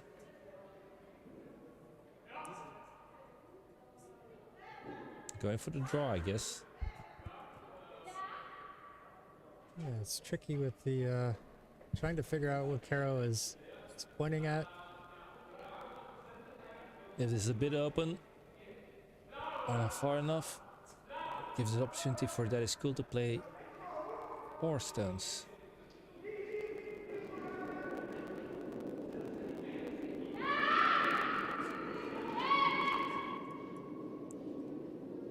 It's a bit inside. I would stop sweeping. I think they don't want to sweep it so it doesn't tap the yellow one in, but Yeah, but it will hit the yellow one anyway. and it will now end up inside of the house. Is it lying better than the red one? I don't know. No. If it's open, if Mats would see it to play that yeah, I'm pointing with my finger, but nobody can see it. It's, yeah. But if they play the takeout on the red ones that are lying in the end of the house, they're able to make 5. Yeah. Just take out that one that's lying in the back. Both of the red ones are going outside. If you do a good nose hit, you can take 5. But they're just going to do the draw. If the draw is maybe too wide, well, not too wide, but too hard and falling a bit inside, they can also take it out. Yeah, it's not like they have to tap it very hard, but they do need to get on it. And Yeah, but Mats, you should try to do the takeout there. yeah, I think that's just a lack of experience there. But even the best sometimes miss those calls. True, yeah, true. And it's a bit too short. Oh, come on. Yeah, that's the worst feeling. You have an open draw and you leave it so short. And Tom was playing so well the other night. No, maybe it's far enough. It's far enough. It's getting far enough. Okay, they got it. All right. Next shot down for 4. Oh, gets them back in this game. What a game. What a game. Strong 4 there, and I think, you know what, I think that they might have even considered that takeout in the back, but we're not worrying too much about if we miss it, do we potentially knock one of ours out or both of those out and lose the shooter, then they only score 2 as opposed to 3 or 4. So yeah, as the coach, you will have to go over that with them and see. And I will do that because it's halftime break. Yep. All right, we're going to take a couple of minutes, and we'll be right back. I'm going to go get a drink. We'll use the little boys' room, put on some music for you, and I'll be right back.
All right, we're back with the second half of the match. First stone of the fifth end. Just trying to get a guard out there, sweeping it to get it over that hog line. Looks a little bit short. Boys from Daddy's Cool were struggling a little bit with their weight, so we're gonna hope to see that maybe they start paying attention to that. That's not a good opening stone, but it is a play, and you never know when those things come in. Those really high guards actually come into play. Yeah, we just discussed during the pause that they would try to put all the stones into the house, and they ended up with with that.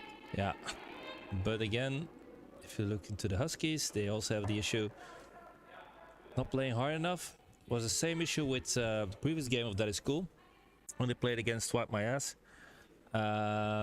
Also after the break, they had a lot of issues with having the right speed to get into the house.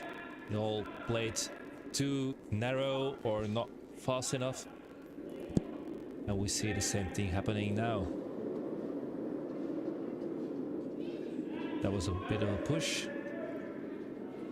Probably it will be too hard. It's not too hard, but a bit outside. Well,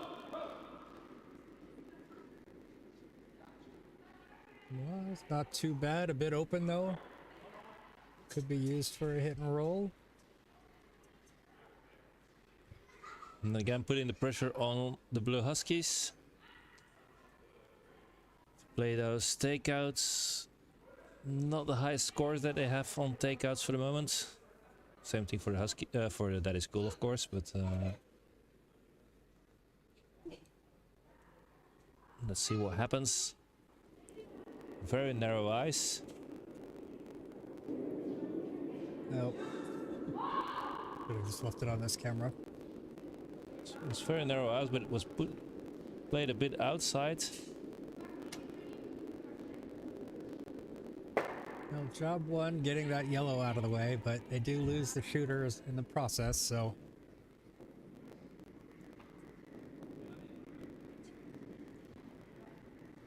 Just going to grab a slice of pizza. And I'm off to a pub quiz. Well, good luck. Have fun. Thanks. Hope you remember everything. Yeah, it's an 11-11-11 quiz in Hofstade. One of the biggest quizzes in the region here. Well, it was before COVID, but it will be still the same thing. Think about 40 teams. Oh, good lord. It's a great shot was just hit over on the U18s. Thank you to Peter for joining us tonight. Appreciate you having me on there. Yeah, I muted it. Hang on. there you can. Yeah, you're welcome. And go, that is cool. Alright, thanks, easy Peter. Alright, so now it's just me and you, chat. U18 just put a nice one, looks like it's very nice. On top of the button. And they'll have the hammer. So it's looking really good for U18s right now over in sheet A. Like, we can't even see sheet A because it's completely blocked by the lights, so I can't even zoom over and try to quick peek. You just have to trust what I say.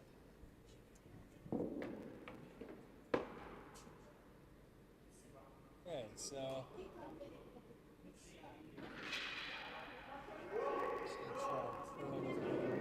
pounds.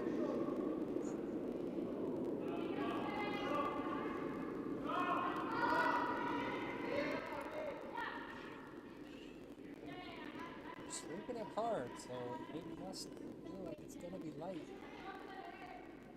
And it's light, and it's gonna over curl, and it's gonna come up once that red and It's just really just plug up that middle.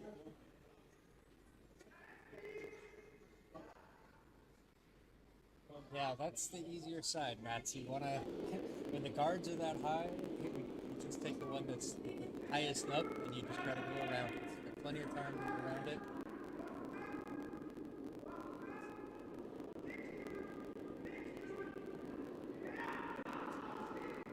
Then you keep this one.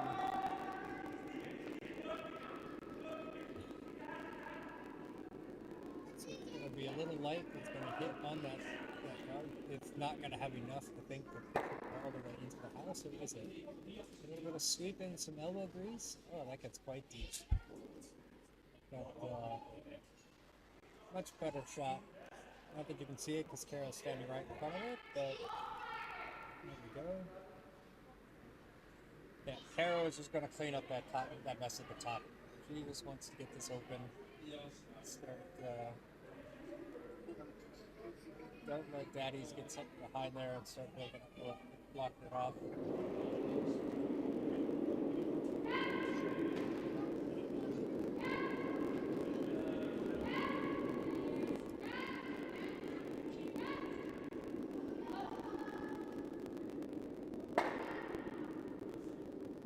Heavy that just get off to the side, and it's gonna roll all the way through. It does open it up there a little bit, so I think Daddy's just gonna throw another guard up there.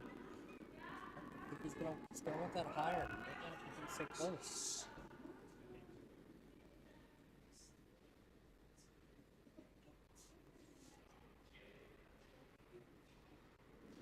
So they're giving it enough ice too. Actually, he's giving it enough ice.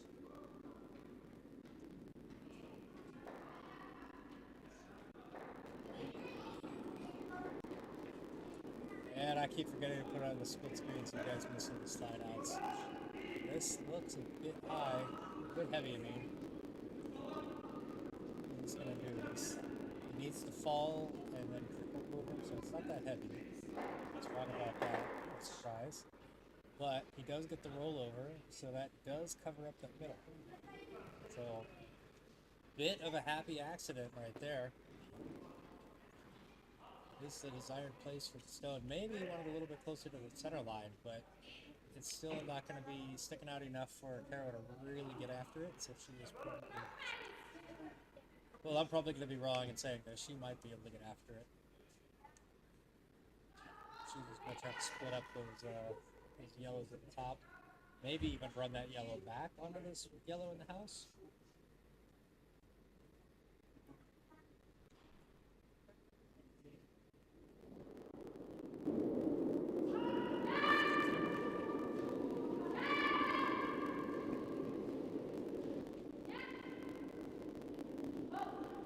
Hard, she wants to clear that center line, and boom. Not quite the result she wanted. So leaves it a little bit clogged up there. There is an opening. There is an opening, but it's going to be easily closed. Yeah, Matt's is putting his wing down where he wants it.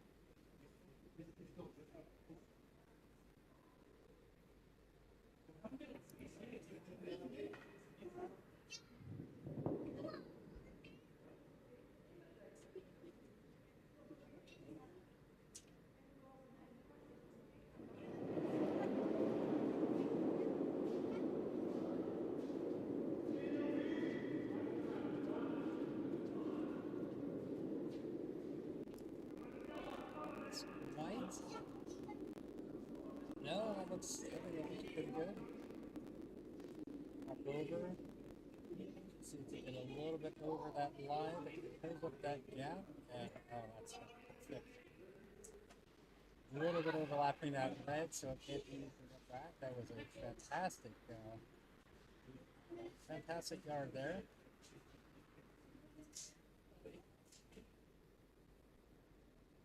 I'm just going to try to split this open again.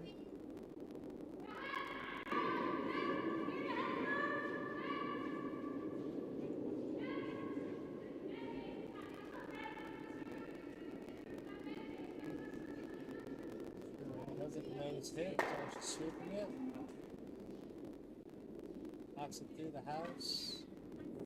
Through stays in play, but it is off to the wall, and it is possibly maybe coming to play for a promotion later, or bank off that into the house. But you're going to see it again. I think this Matt's is going to have Tom just put up a high guard there. Close that gap down.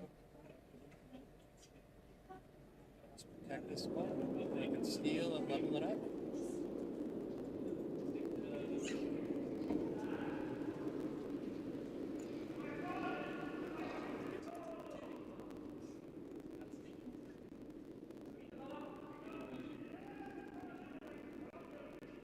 This one's right. Don't want to go too deep because then it might curl too much. No. Perfect. Perfect stone. Perfect guard. A little bit behind that run up top, so it's going to be difficult to get it to run straight back. Very good stone.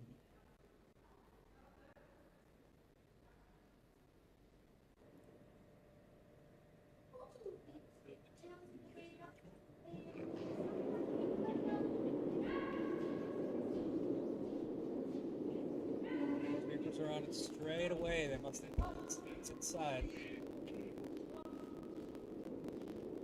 Seems to be alright. Hold it straight.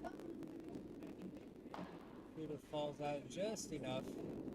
A little gap there. It's a tight one. I mean, we're not looking at very much distance between those two, but I think it makes it probably that is cool. They're going to throw another one there. Not going to worry about scoring a second one. Just get something out there.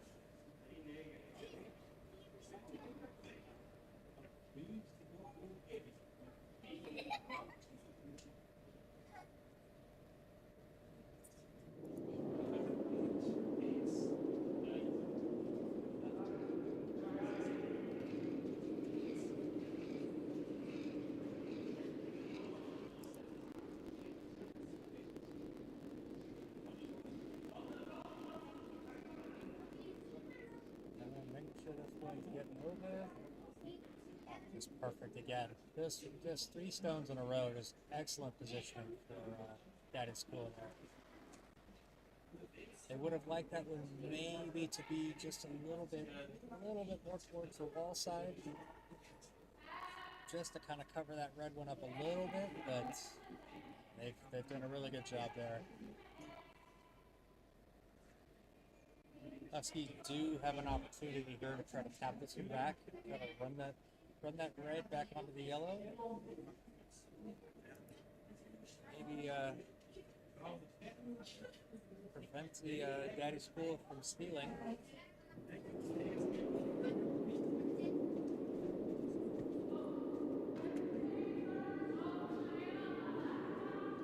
Just watching this one come down. They're not trying anything on it yet. Want to fall a little bit. Now, if it does get around this guard, we don't have enough time to turn because it's going to be too heavy. It's just a bit too heavy, too wide, so they can't really use it. And that is cool. Ties it up. Steal a one here in the 5th end. This bumps around from the boys. Peter is watching. I'm sure he'll be excited. Yeah, it's another very well played on by Daddy School. We'll start with that first stone. Not quite getting to the house, but excellent positioning on those last three guards. Just absolutely perfect. Right distance, right position. So really good end from Daddy School there. Knowing that they are playing a tougher team that can score big points on them. Smart play there. Get one in there and just try to protect it. Don't do anything fancy. Don't do anything crazy. So now, 3 ends left, and it's anybody's match.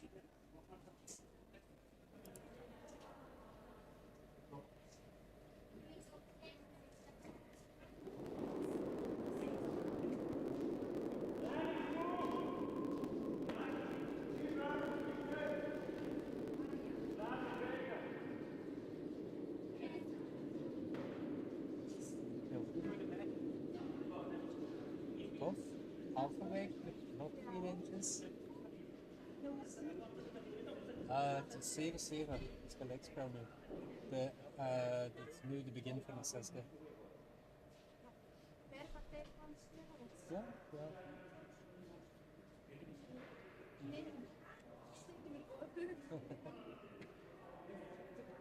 All right, left that guard a little bit high. Sorry, I had a visitor stop by, Myrta from U18 Skips, stopped by just to ask a couple questions, see how things were going in this match.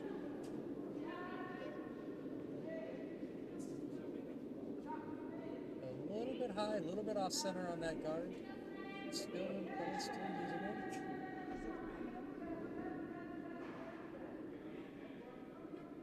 Not quite into the house like Peter was asking for. And this one is going to get into, not into the house, excuse me.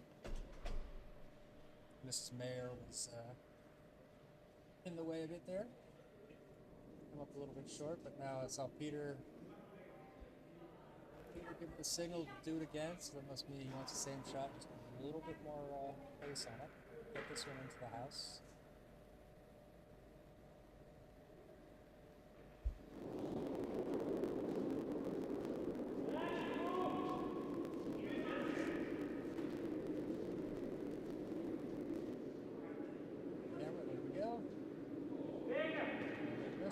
This one.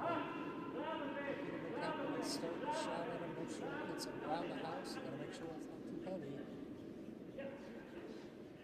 Trying to sweep this one as deep as they can and try to get it inside, right onto the tee behind the guards. Just at the top of the 4th foot, behind the guard, pretty well covered. Very good stone there. Unfortunately, we couldn't see it. Camera angles weren't very good.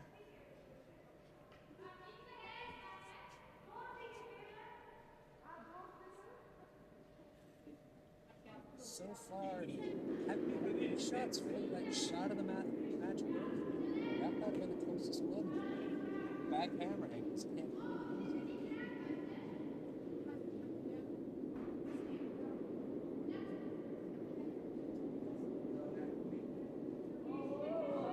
Let's give Carol traditional people delivery. Really low behind the score. Let's go with the notifications. Line. Just gotta make sure this isn't deep. It's gonna go just past the tee, and then we're gonna sweep it out into the 8th, back to the 8th foot. Wow, that had a really good line, just unfortunately a little bit deep. Yep, Mats is just gonna follow that same shot right up. Try to get this one to stop on the tee line, in front of the tee line would be best, but then still having that red to be kind of backing if it is taken out.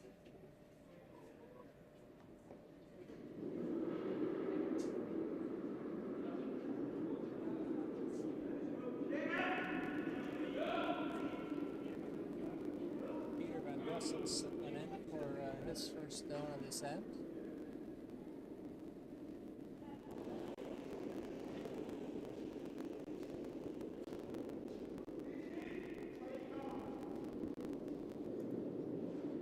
Try to have the same shot a little bit wide, not as hard. Now it's not the worst thing in the world. Actually, it would be pretty. No, they are shot stone. My mistake. Okay, so short is not bad. I'm gonna pick away the draw.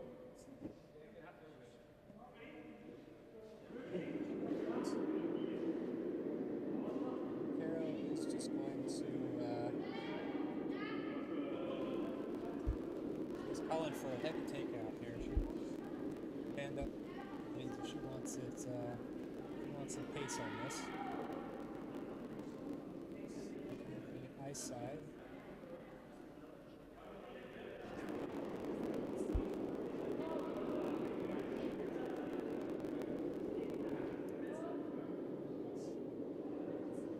Puts this a little bit off the ice side of the nose. Fantastic. Oh, unfortunate there. What a lucky break. That was really good. Unfortunately, that yellow jams on the red in the back. Lead keeps steady, cool, sitting shot. Just a little bit outside. Oh, that was really looking good. Just a little bit off. Fortunate for Blue Huskies there.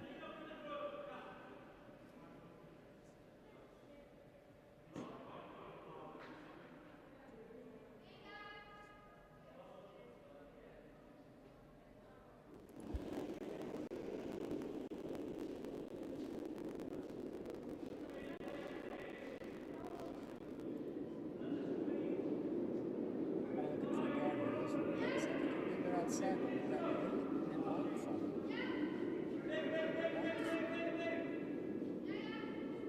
Even if this catches that yellow, they want to catch a little bit. It's well, I think that's enough. I think it's going to close it off. They're not going to be able to get back to it. I think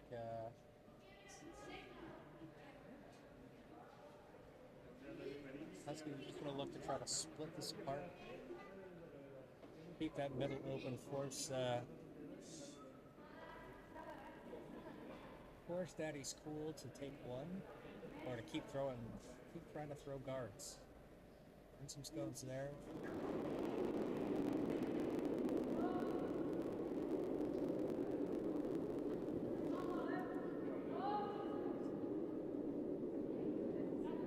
Not gonna get through. No, she's gonna catch that top guard.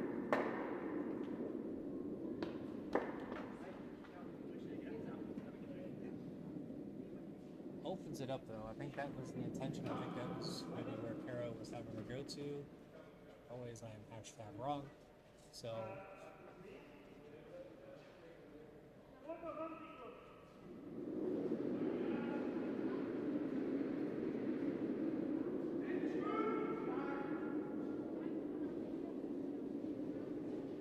I think Matt's going to try to place the guard right there in the center, just onto the wall side of the center line. They want to have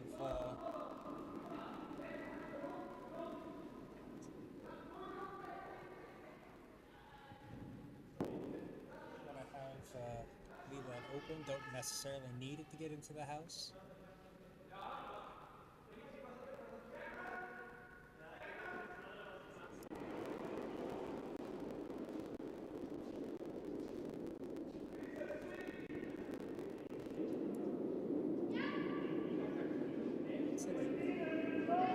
It's not too heavy. This section might end up being too high. Look at that. It just hits the brakes right there at the middle and then starts to turn. Make sure this one doesn't fall too much.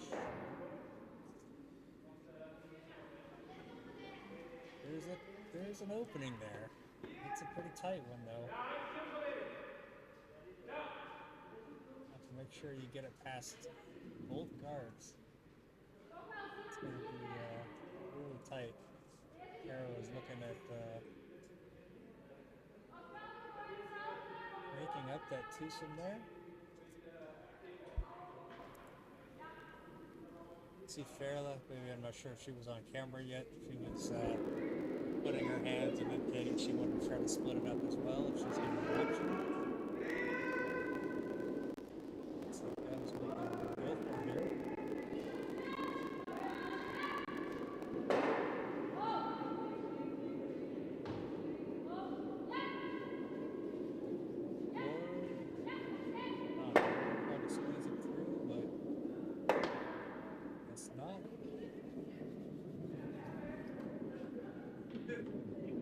Opens it up again.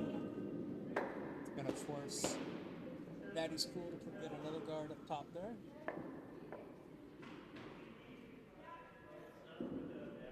Honestly, I think they'd be pretty happy playing that defensive for the rest of this game. If they get one stone in position and then just start forcing Huskies to do something with it, they would be perfectly okay with taking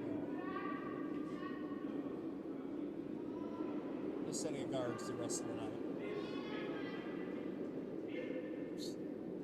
Switch camera, sorry about that. I'm getting a little distracted with what's going on in the ice.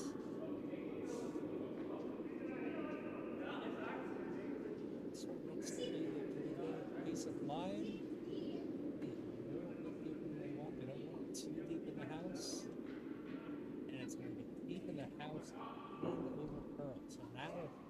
just now that it's possible for a double and a stick. So Huskies aren't going to worry too much about the double, or worry about the shooter sticking.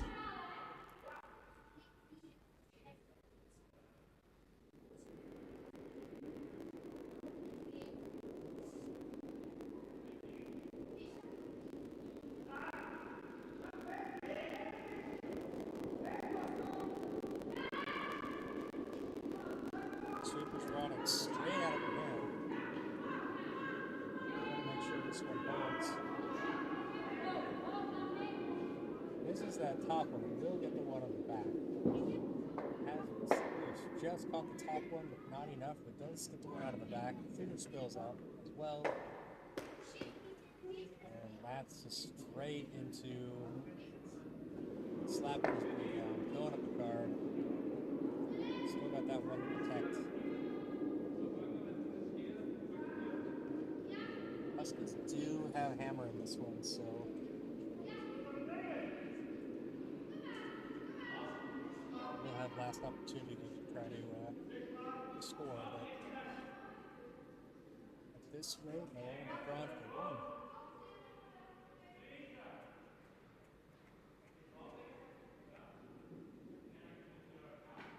Lots of applause in the clubhouse for the U18s. They just look like they were playing stone after stone.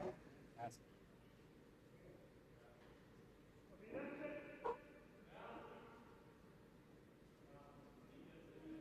Give you an update on that score when this end, when we switch ends here.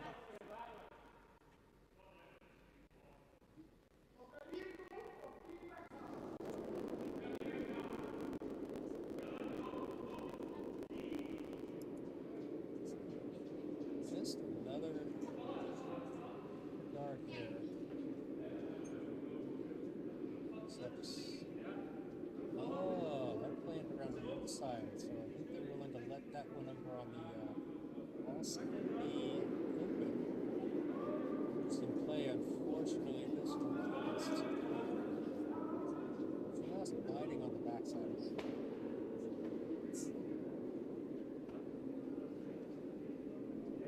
So it does leave open takeout, open hit and roll here for the Huskies. We'll see Daniel Baru's first stone. Hopefully, she'll be able to find a line with this one. Sweepers are on it straight away. They often do that. They often jump on it right away because it's a whole lot easier.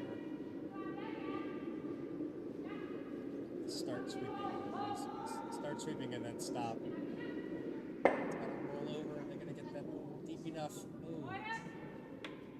Hit and roll was there, just did not quite get deep enough.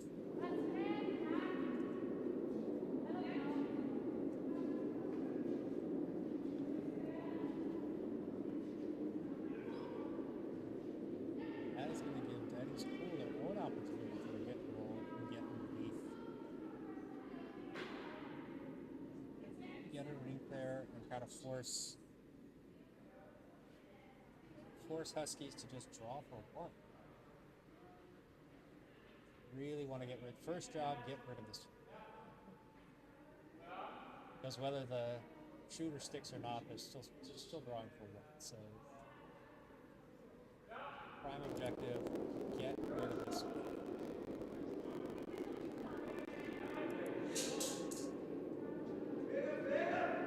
Inside. Inside. Up that is just going to step into the house and put it right behind.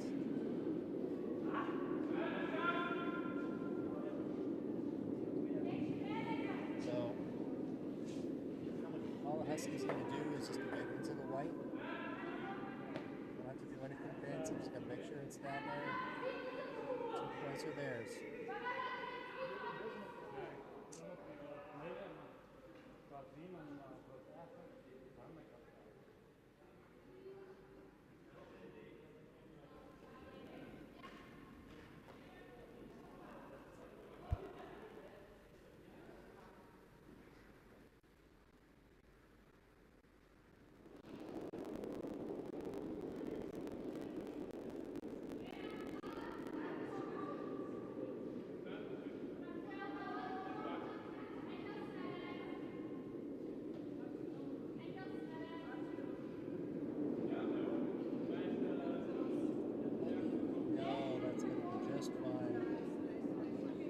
nicely into the forefoot. 2 points for Huskies. Dirk giving it a thumbs up. Very happy with that one. A thumbs up, tell him we'll keep rolling, keep doing it. So, promise you an update on the U18 Rams match.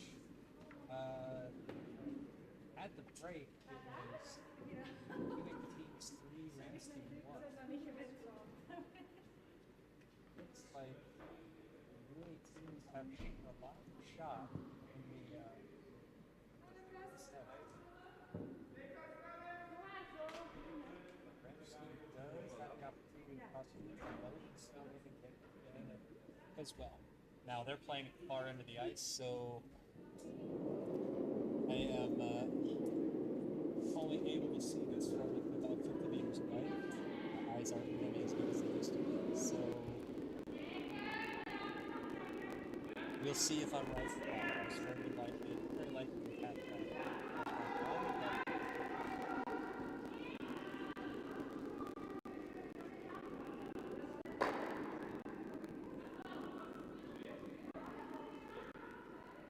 Alright, Huskies starting with the center guard, a little bit high though. I think Daddy's Cool are just going to try to put this one in the house. They got to work on their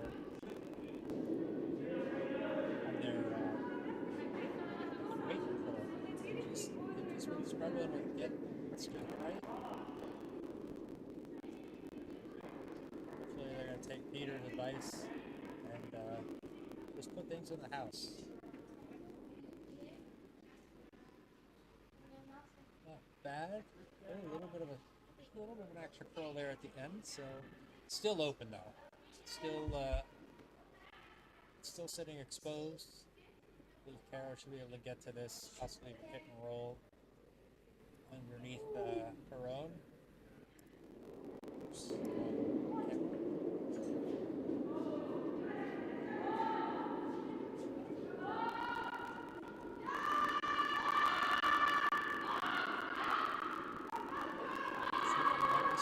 Gets around the guard. It's on it. Does not quite get the roll, but does get it away. It is half through. Make it difficult for Daddy Cool to do anything with it, but quite a nice stone. Update on Shoot Hay, the sit event was taken by U18. Goal 2 there. So they now lead that match 5-1, heading into the 6th.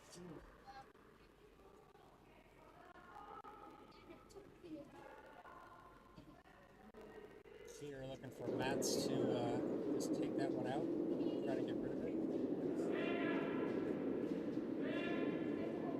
Not careful, but it's tick rule. Yep, that stone is burned. That's the tricky part. And you're doing those kinds of takeouts, you've got to probably put some weight on it and have really good accuracy. That's just all you can really do there. Unfortunate. Burns the stone. Gives Huskies another opportunity to come around, get behind, put something up probably right next to this one here. Get a little half guarded, half frozen against each other.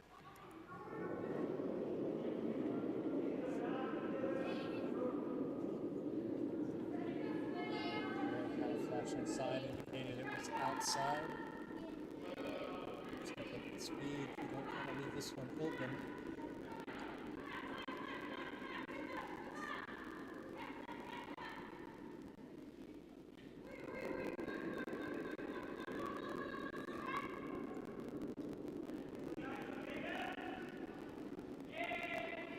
Kind of half buried, a little bit open to get to. They could potentially double this out, but there's a real risk that one will jam on the other.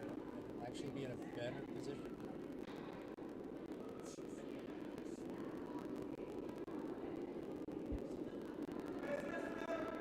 Switch cameras. Switch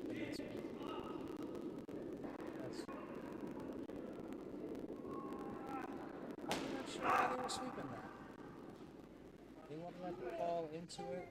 Sweeping is holding it straight. So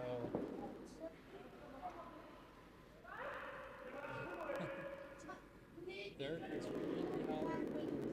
Really wants a guard. One of these days, camera just put it out there so you guys can watch his reaction. We'll leave him in a little window.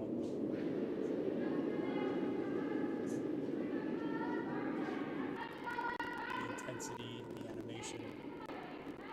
Dirk fans watching the ladies play. I'm just gonna guard this one up. There on the tram track, next to that other one. Pretty good one. That's looking to go for laying this one on the button. Could at least get to the bit.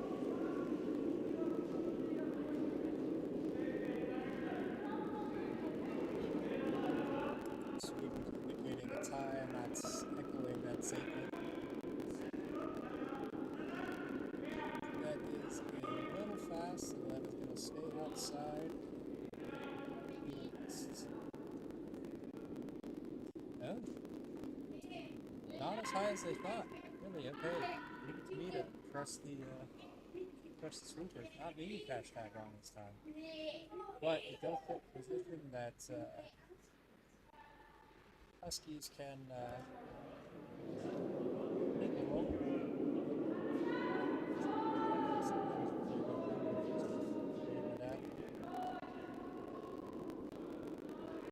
Once you get outside, it's outside.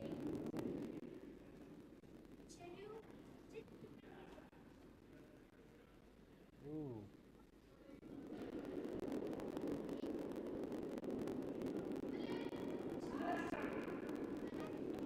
It's kind of a crazy idea here. Maybe I can see something interesting. He's looking at if they catch that on the outside, that might even roll out over on top of theirs. So it would be a pretty decent result. Does not need to be hard. I think they really just hack weight. So we get this one around that guard.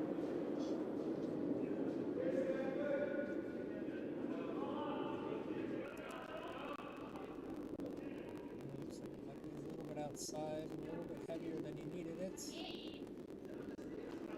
And it's going to fall a little bit, but he's going to find enough to push that out. Well, they get that semi-guard over there, but those are close enough together that that's not a difficult double. Harrow may not worry about the double, she may just worry about taking that and rolling over.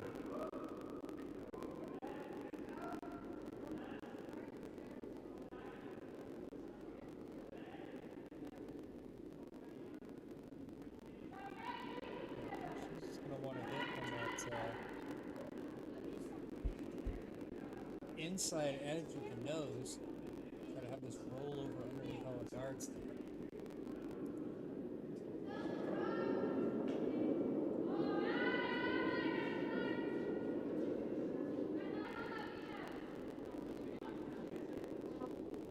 Be inside. Yes, it is inside.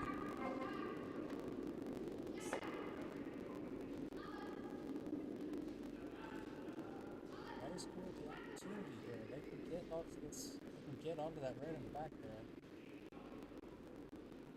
Half weight, probably enough. Probably don't even need to do half weight to get that out.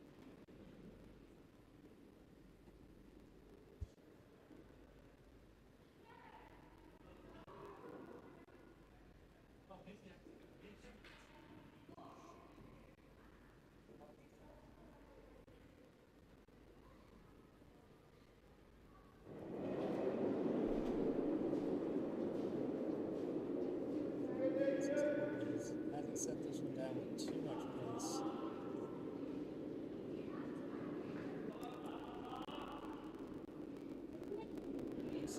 inside. It does not look like that is going to fall enough. Ace is okay, but I think the line looks like a bit too slow. But they didn't need to touch. They actually didn't even need to move it out of the house. They just needed to move it back farther. So I think the pace was okay. Just fell a little bit too much.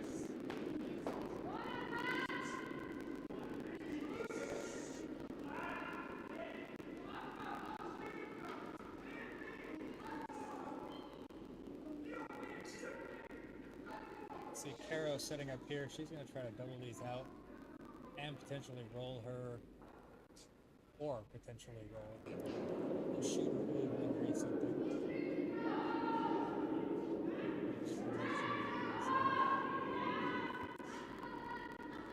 Something's out of the way here. This one to fall a bit since it's still on the outside. Does send that yellow one out of the way. Shooter sticks. So, possibility of a something here. That's giving too much ice. Just gotta watch that. They gotta make sure that they're getting gets over, gets onto that red.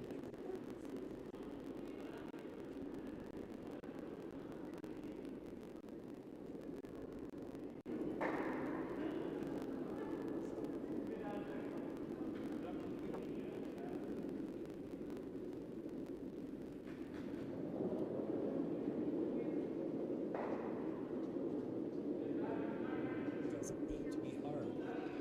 Just needs to have get around that top guard. It's gonna get around the guard. Is it gonna fall enough? No, they may have swept it too much. Taps it over, but then they're buried, so opportunity to get rid of it anymore.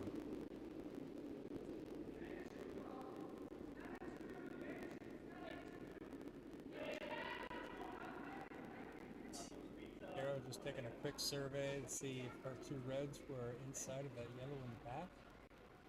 He's just gonna have Danielle get rid of this yellow that's sitting second right now.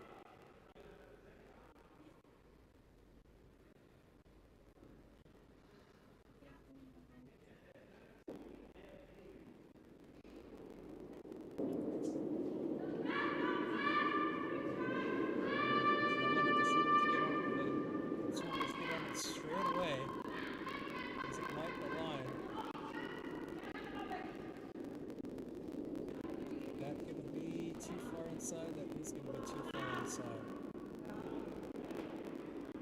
So now the yellow has options.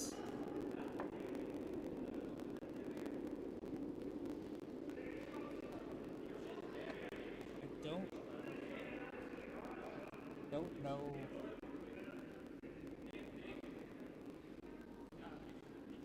I don't believe they can draw onto it enough that the yellow, or that their shooter will move the red out of the way. Far enough past them. Maybe if they come from the other side, but it hasn't been falling that much, and they've got to be like just so precise with the line.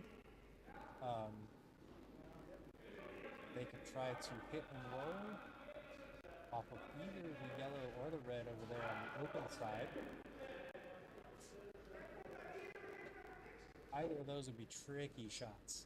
Like when that red one, going off that red one, you'd have to hit it with such pace that it's able to slide over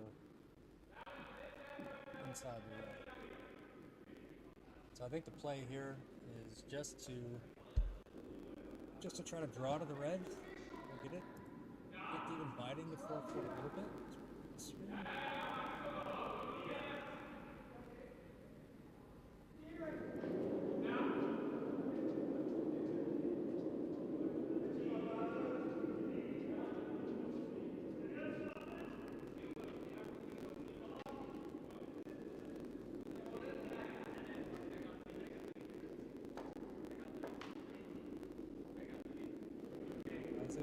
Has it done enough?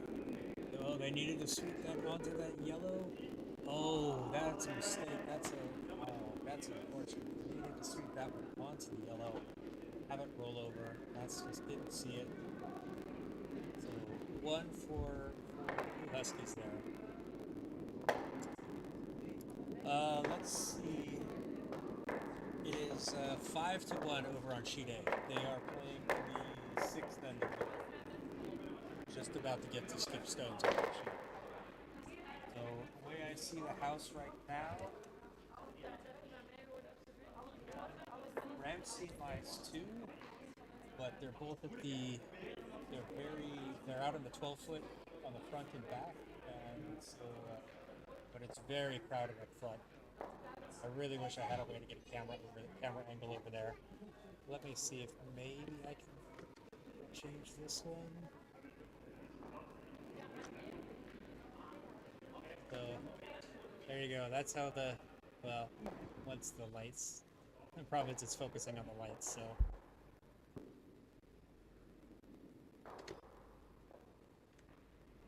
No, we don't want to focus on the light. We want to focus on that thing far in the distance. So there you can see the state of the house, Timo. It's a big old mess out in front, and so Ramsina's sitting too. And so back to our match here.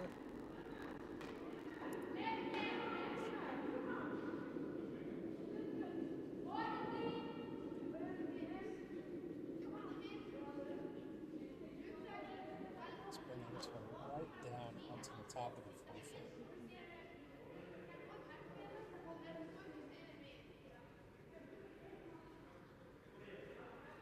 Peter comes out and immediately asks for a takeout.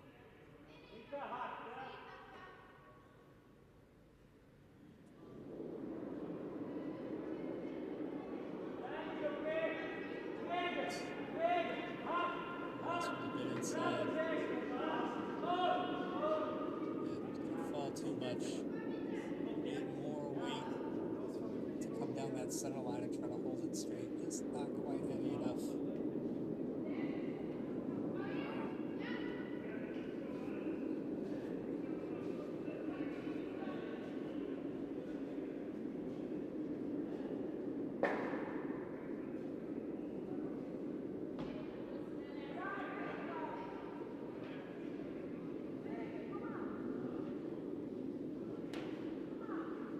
This match is going to throw another one here.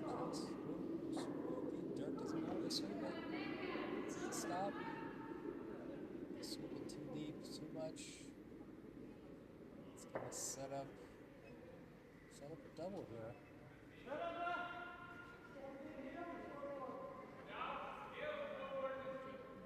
Oh, but I don't think he's getting enough ice.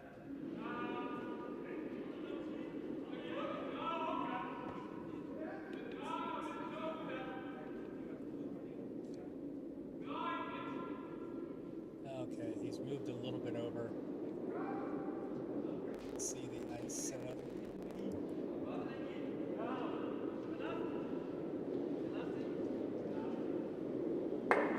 Just a bit outside, but does get rid of one.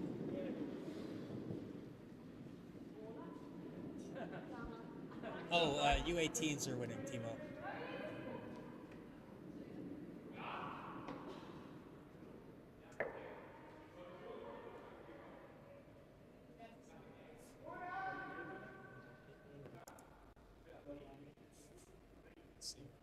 Set up.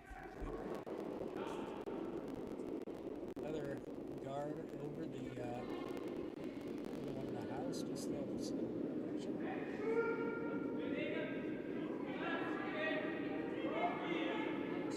want to make sure it gets down there. Time to fill over. It's going to get a little too deep. We'll get the freeze.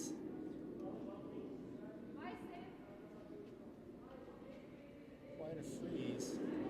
Definitely not a freeze. It's a 30-centimeter gap there.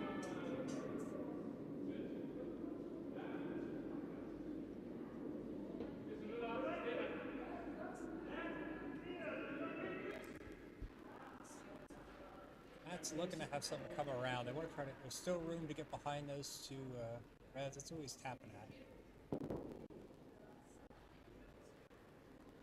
They're looking at.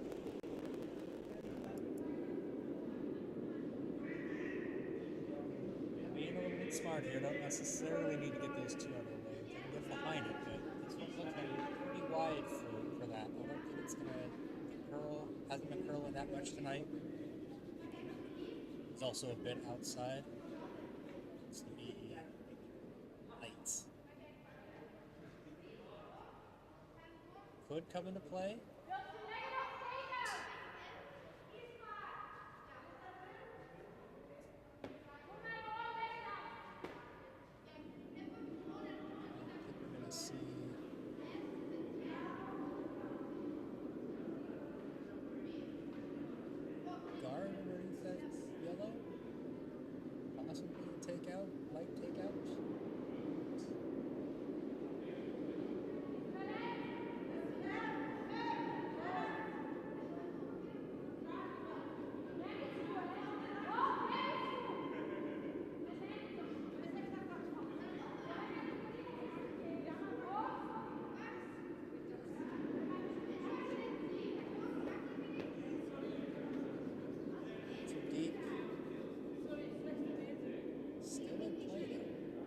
Second.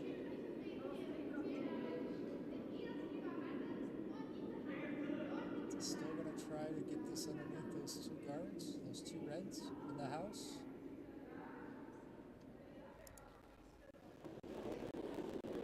It's quite an ask.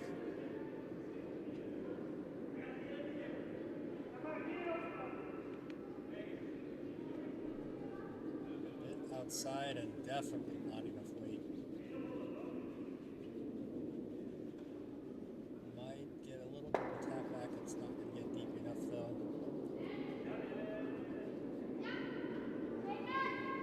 It does. Wow, that actually gives it a shot, but it's sitting wide open. Arrow is just going to get rid of that.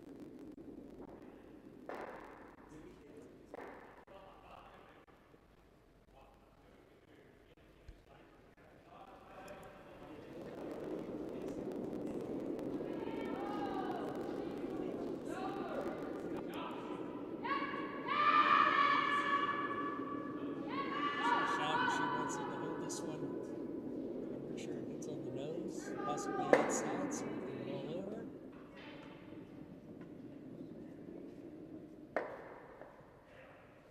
Pretty good takeout there.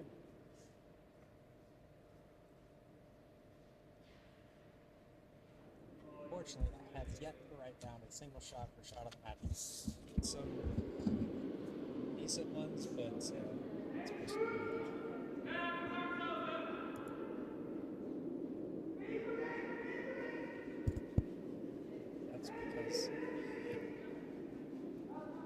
No. Okay, so apparently I muted the wrong microphone, so if you guys have been hearing me, it's been through the other one. So I'm a really it's been like that for a bit, so I'm not sure how you heard me, Timo, how anybody has heard me. I apologize to anybody out there who've had to listen to this horrible production.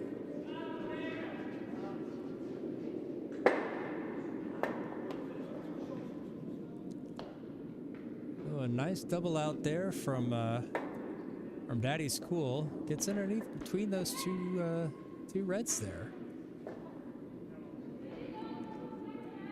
Really good position there. I think I'll write that one down because that might be worth something.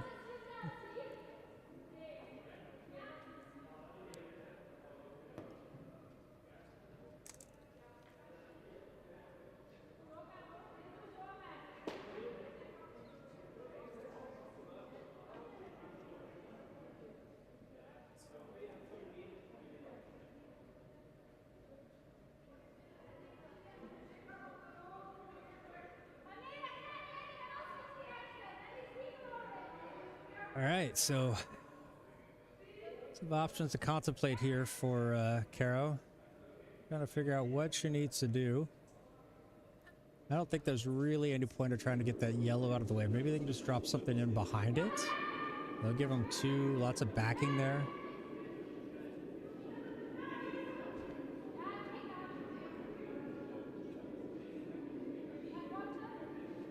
Looks a bit light. It's probably gonna fall.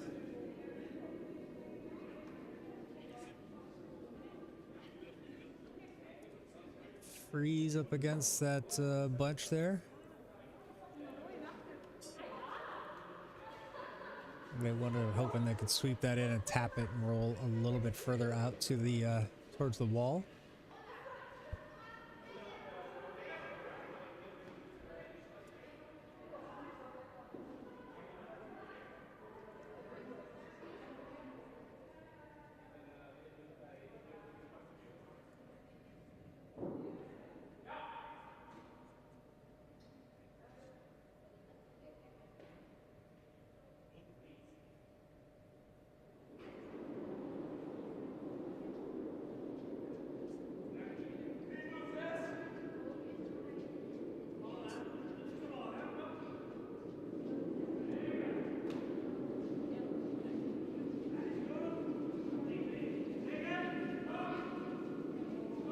Has a pretty good line. Is it going to fall enough? Oh, that's going to start curling. Is it going to be... Doesn't quite get buried, but that was a pretty good stone right there. I think that just gets them in there a little deep. It does give Huskies the opportunity to just draw in on top of it, but really, really good stone right there, I think.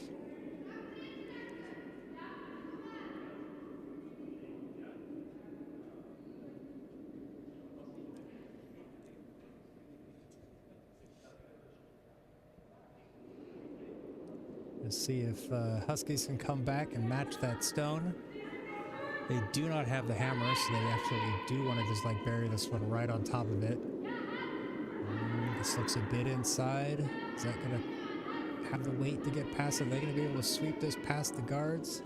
Doesn't have the weight. It's just going to fall. And it's going to cover up that center. Maybe there's an opening there. I don't know if you really have an opening between those two reds right now. That was a kind of a gift for Daddy's Cool there.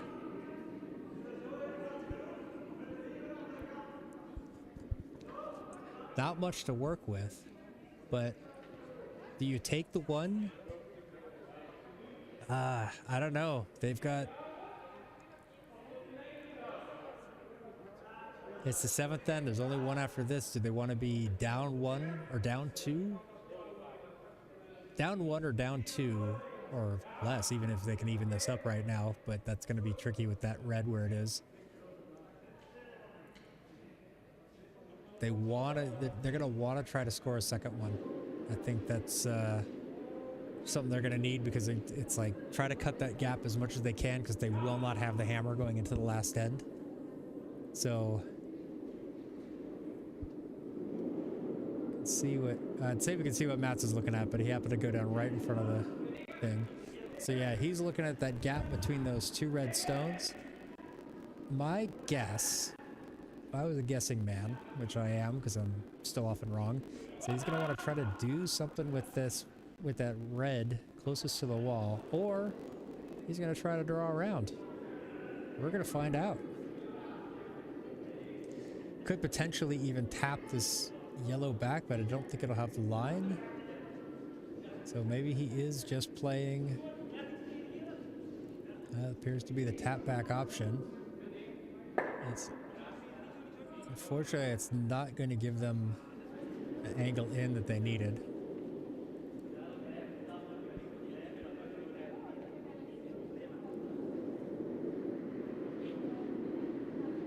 Huskies don't have much room to do much.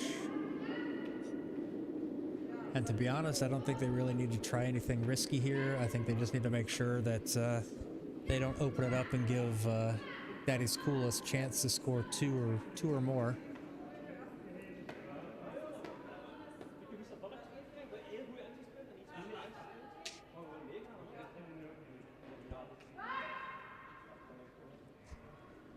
Apparently we needed cameras over in the A sheet tonight. Plenty of good shots over there. Lots of good action. The U18s have just been playing fantastically.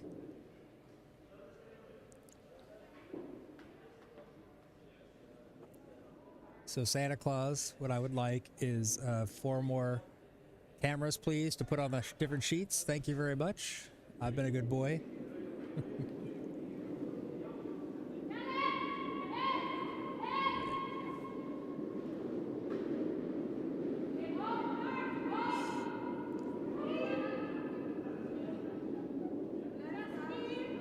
Not quite sure what they're going to do here. I think they're just going to try to cover this up. Not really sure what the play was there. It's not really going to change a whole lot.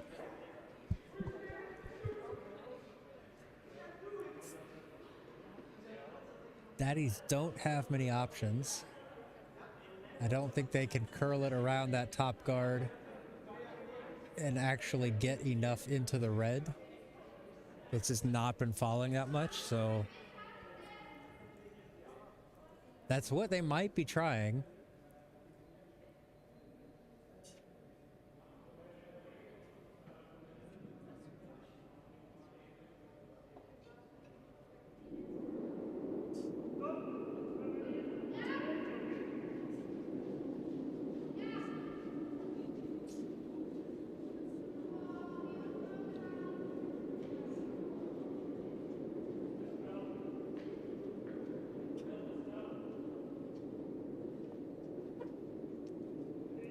No, this one just has too much pace. I think it's more or less a throwaway here.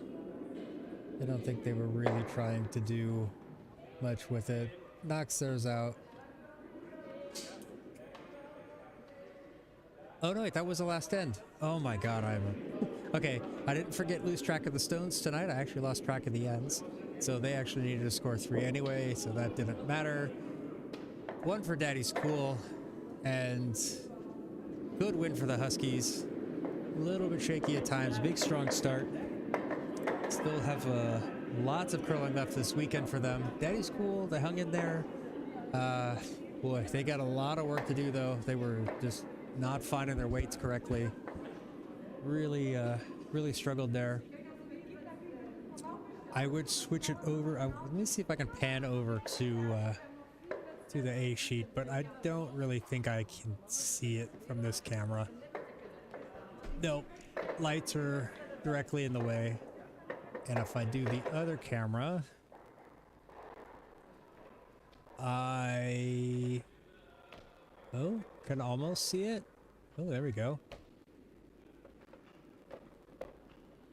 Now you can see a little bit of what's going on sheet A. Let me do a little bit of maybe I'll do a little action calling on that.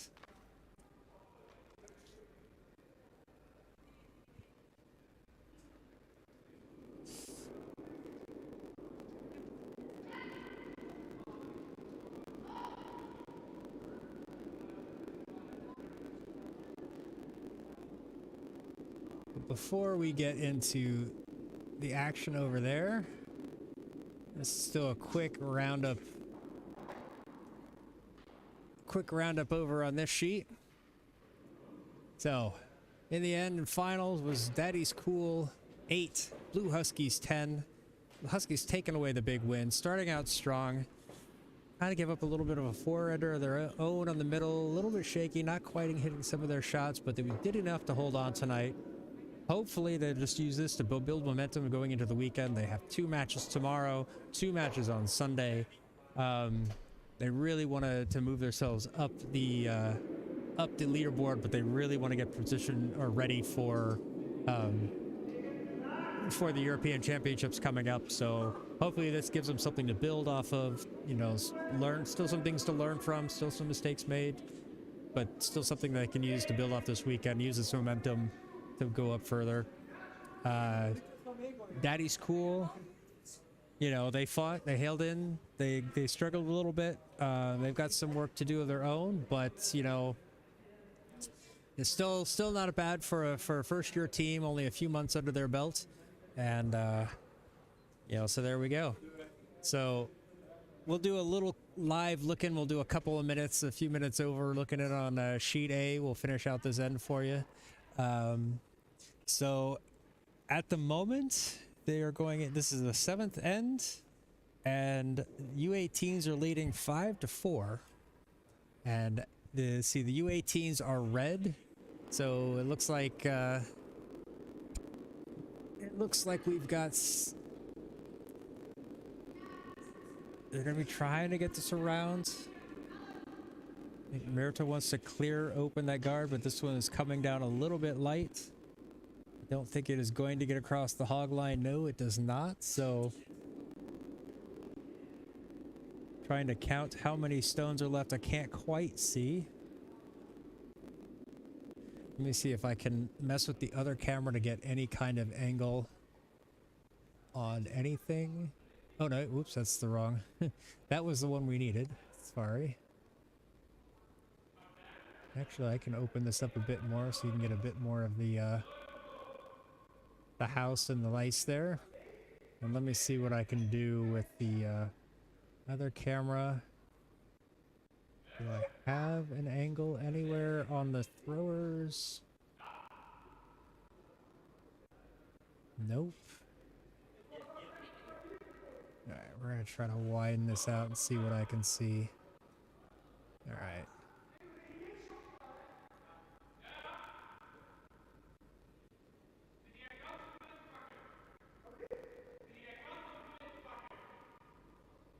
So we'll go to this split screen here. I'll try to give a little bit more gap. So we can see the sliders coming out. We can see the shooters. There we go. Bonus coverage of the match. I'll even update the scoreboard. So we have is it Them's U18, and I spelled my keywords wrong, and then we have Ramstein. Apply. Let's see, let's set up the scores. 1, 1, 0.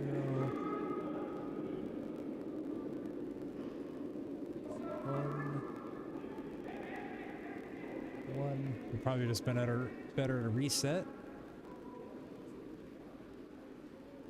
1. Let's see. So it's 3, 0, 0. So that is the current setup for Zemst under 18s at Ramstein.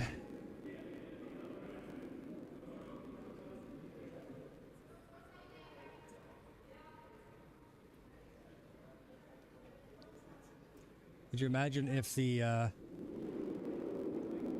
oops, wrong one. Let me bring this back over here.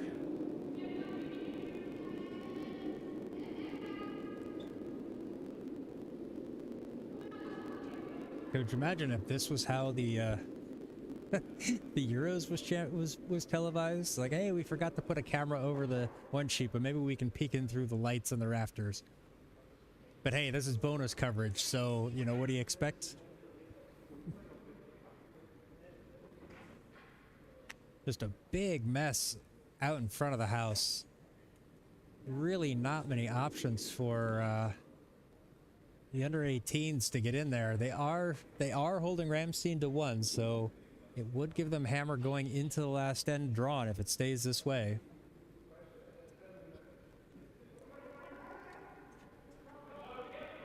I think we are going to stay with, we might as well stay with this match all the way to the end. There's only one end left after this. Couple stones left in this match. In this end, I will take a quick pause just to rub my ears and hope we can see it. Yeah. Yeah. Yeah, the Tweede is in Hill. Yeah, with the Mati, so we've got it up on the clubhouse. We've got it on the big TV, so we can at least get a view.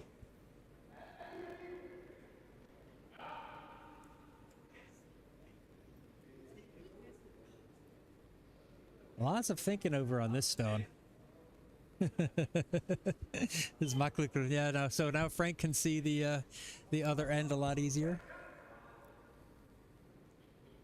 It is a weird view, Sega. You don't often see shots like this.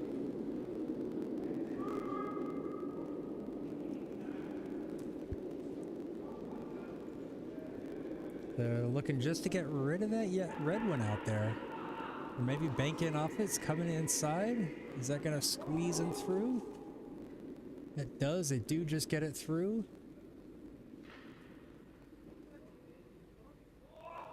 And wow. Wow, what a shot there. That might actually... Oh, it's difficult. I can't tell if that's shot or not. That was a fantastic shot, just squeezing it through the gap. If you guys could see it from either end, you would just see that would just squeeze right through. Could that be the shot of the match tonight?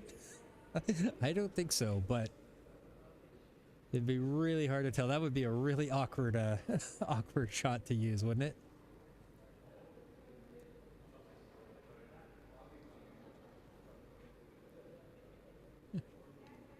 Yeah.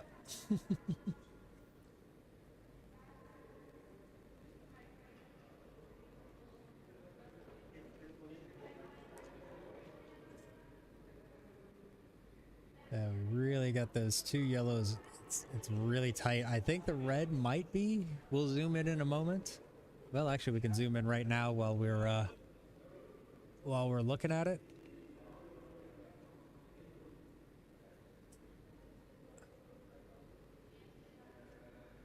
Yeah, red is second shot.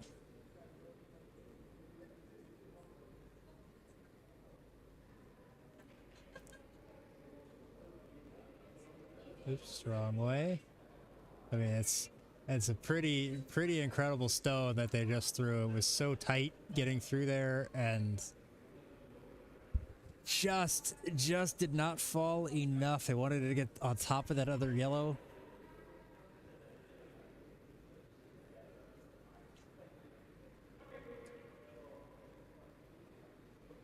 I don't know, maybe it's not even worth it to have this near camera on to see the sliding. It might just be better to leave it the full thing. We can see the full, most of the length of the ice, so maybe it's a little bit better, get a little bit wider. I can maybe make a little bit of more of an adjustment there to get more of the sheet in. So, timeout called. Or there is a technical problem.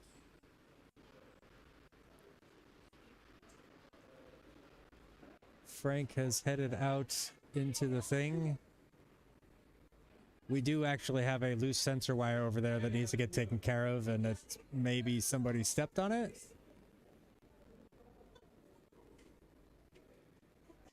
Nope, they're actually taking a timeout, and they are looking at their options, what they can do and what they can't do. Or what they should try to do.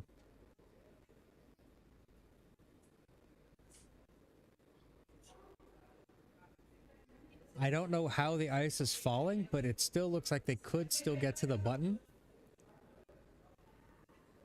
You know, it's definitely not an easy... Excuse me, not an easy shot.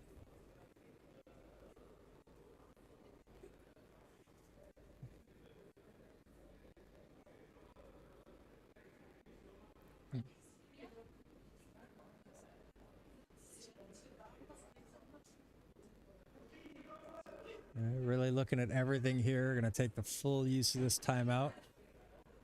Full length of this timeout.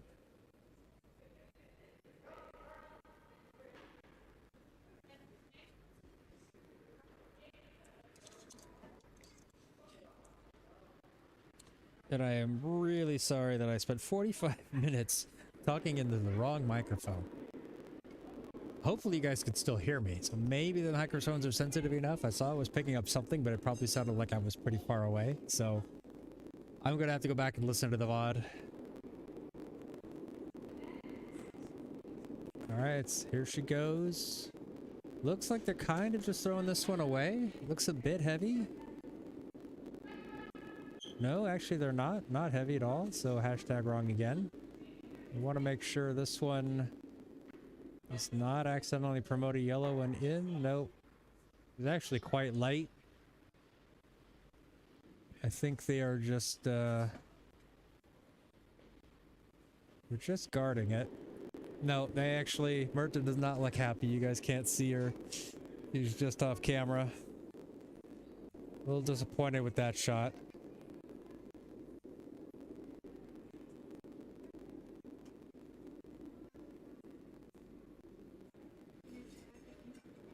And the match isn't over. They still have another end. They're still in the lead. The other team can only draw this up, and so they're going to end up with the hammer after this. I mean, they have the hammer now for this end, but I don't think she has anything to be upset about.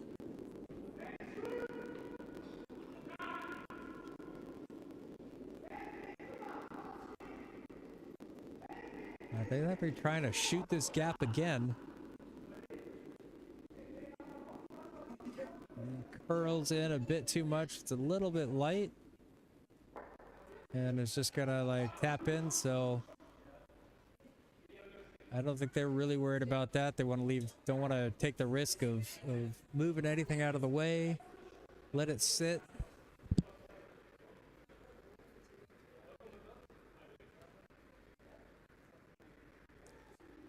All right, so Murta's gonna try one more time. Just come around that wall side. The button is open. It is, and I believe it's reachable.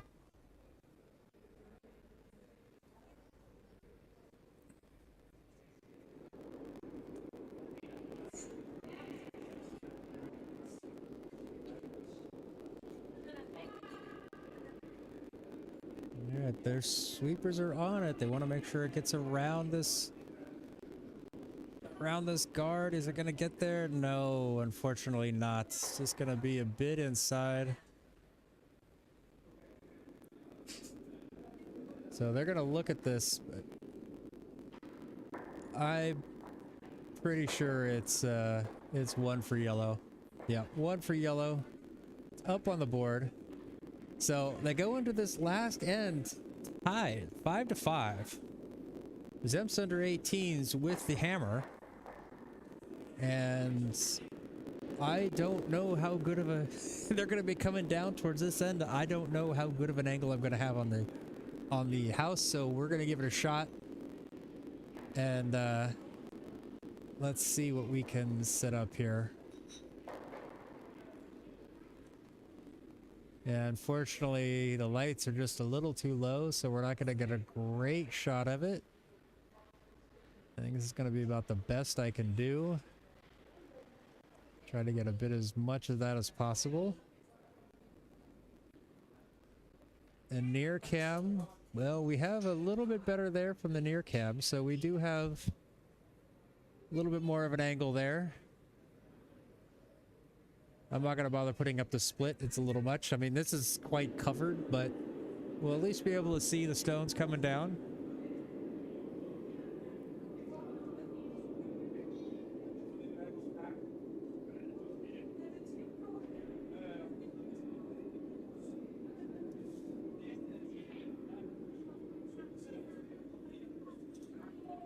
Just having a little strategy discussion, I guess, before this end starts. Really trying to figure out what they need to do. What is what are the what is Ramstein gonna do? I don't know.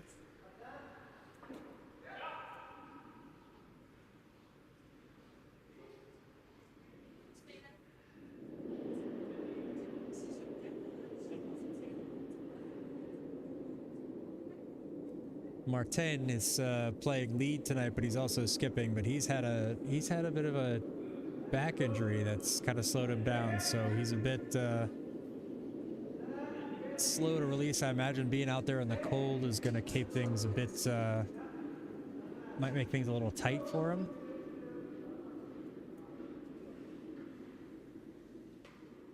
You know, nice little center guard.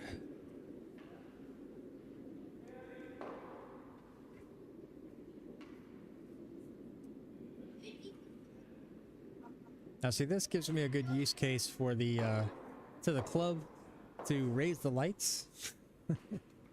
Say, hey, we could cover more. We can cover more curling. We have higher lights.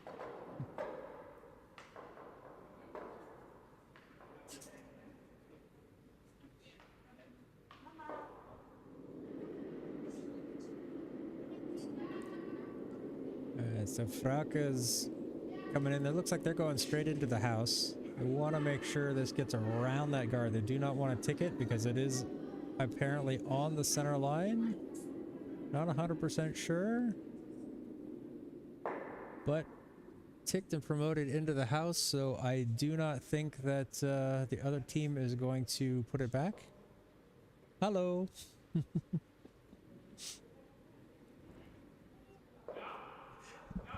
Ik ben de wedstrijd aan het broadcasten. Het streamt op het internet en ik zie en ik praat met de mensen wie het what's gebeurd. Het is zoiets op die voetbal op televisie. Ja, ik spreek Engels in de broadcast. Ik spreek Engels. Ja, mijn Nederlands is niet zo goed, maar ik spreek Engels. Ik ben van Amerika origineel. Ja. Hier in België. Ik woon dichtbij, like 5 minuten van hier in Sierplaken. Dus het is niet zo ver. Maar ik kom origineel van Californië, van Amerika.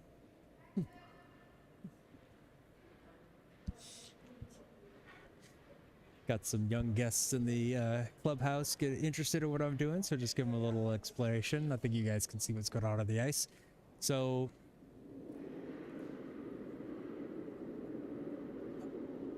yeah, it looks like they're just trying to get this one in the house. You know, Marta thinks it's a bit inside. Yeah, that looks like it's following a little bit. They're trying to sweep it. And not really want to guard there, but they are going to double up the guards on the Reds. Freeze it in. And let's see.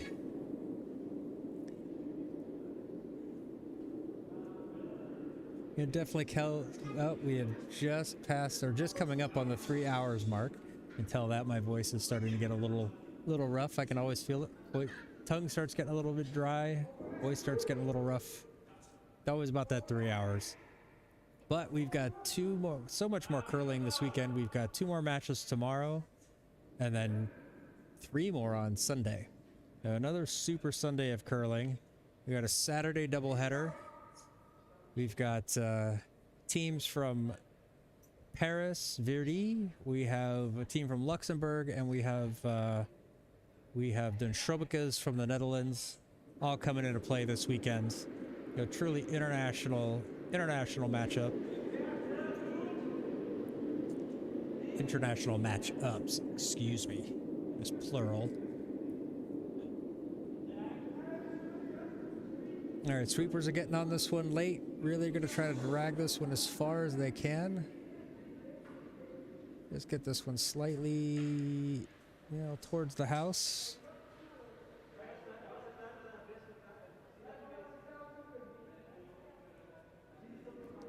Yep, I think Ramsteed is going to do everything in their power just to kind of sit on top of that red one, or that yellow one, excuse me, in the house, plug things up, plug up the middle. Make it very difficult for the U18s to take things out. And that is one disadvantage for the young ladies, is that, yeah, they just aren't going to have that weight. They're not going to be able to throw that weight they need to, like, move several stones out of the way or just clog things up or crash things open. So they're going to try, but it's definitely going to be considerably less when you have Mona Goubert, who's one of the lighter, smaller girls on the team. It's going to be much harder for her to get that stone really, really moving. She's doing her best, though. She's got something coming down pretty good. They're sweeping it well. They're going to try to clean some of this stuff up. Maybe even play the angle back. Does not get the angle, but does get that one through. It just fell a little bit more than they needed. They need that one to fall, or to be on the wall side of the nose.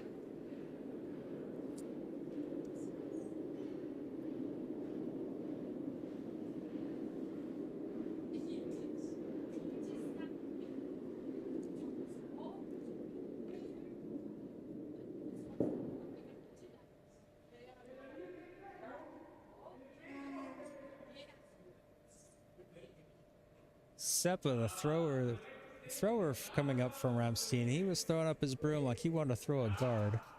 Just trying to protect things there. And that's the one thing that Ramstein needs to protect. You know, they can play conservative, but they got to make sure that there's no accidental way that they can U18 can get a stone in there and win this. It's basically whoever's closest. Each team only needs one. We're tied up. This is going to be basically sudden death.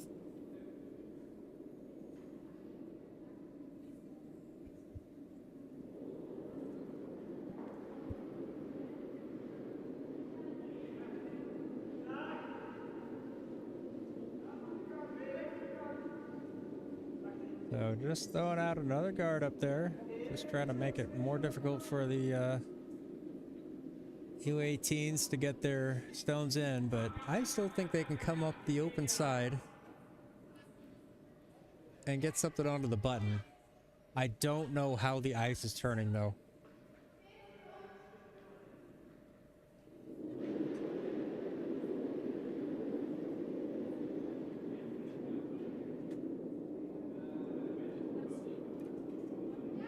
I guess I could have updated the scoreboard here. Bonus, if I spell it right. Coverage.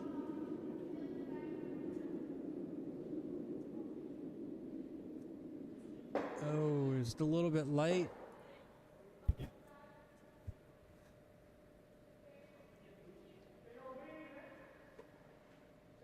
Taps it over, creates another obstacle for them. Got to make it much easier for Ramstein to just put the stone out there, block off that outside path. Coming up the ice side, the open side.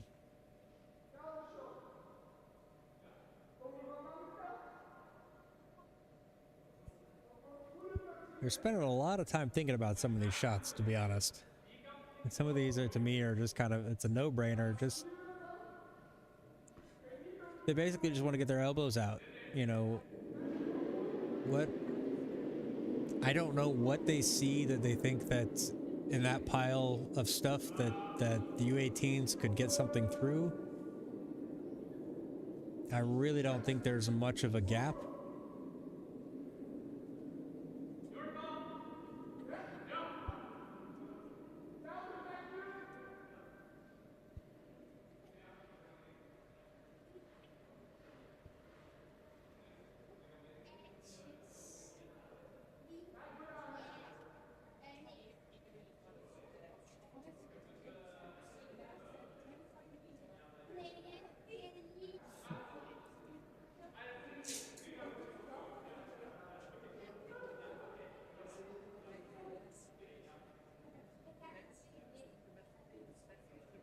A lot of time thinking about their shot.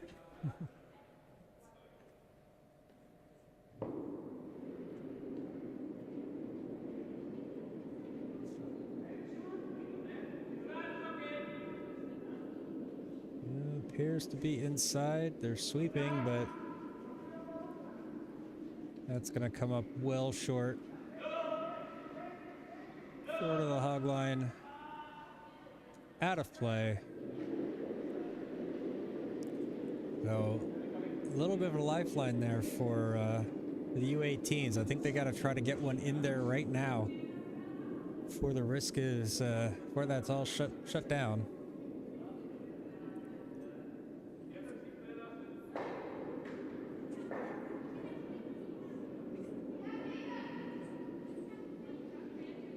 Try to make sure this one gets around. Even Mert is getting out there to sweep on it. Feel like it's just not got enough weight. If anything, they just want to let this one fall and die short so it doesn't take best just so that it's out of play, doesn't block off the line for them. And then now they've got to hope that Ramstein misses.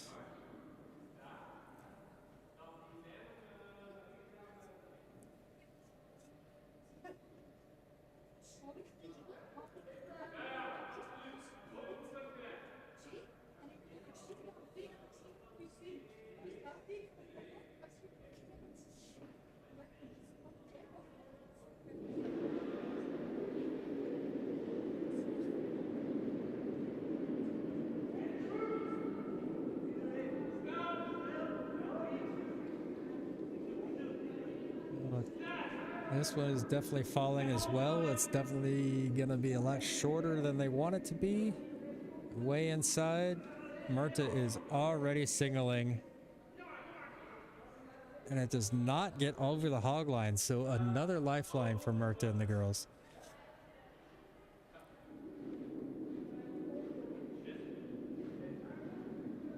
really got to make sure that this one gets to the house. That's the important part. I mean, you want it to be buried, but you gotta get it inside. You gotta get it into scoring position. No, there's another one. The girls are sweeping it early.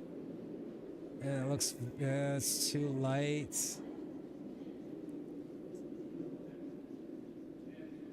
Is that gonna do anything? Have enough weight to move that red one there? No, not deep enough, but it does at least keep it that option open outside. But man, the teams are really struggling to find that lane.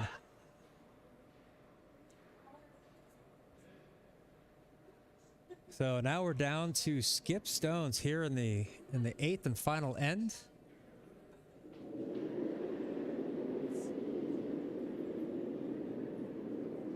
Ramstein holding on to that one shot in the house.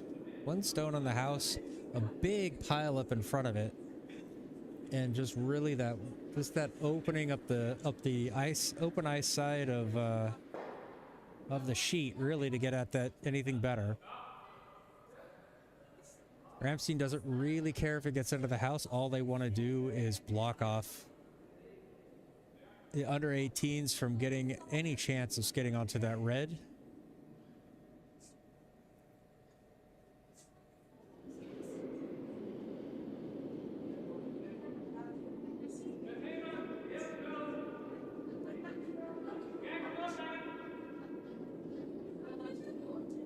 This one looks to be falling as well. That's going to fall. It's going to definitely get over. Is that going to fall? Hit and roll out. Oh, is that going to cover it up? There's still a little gap there. There's still an opening between those two stones there, but wow, that path just got tighter.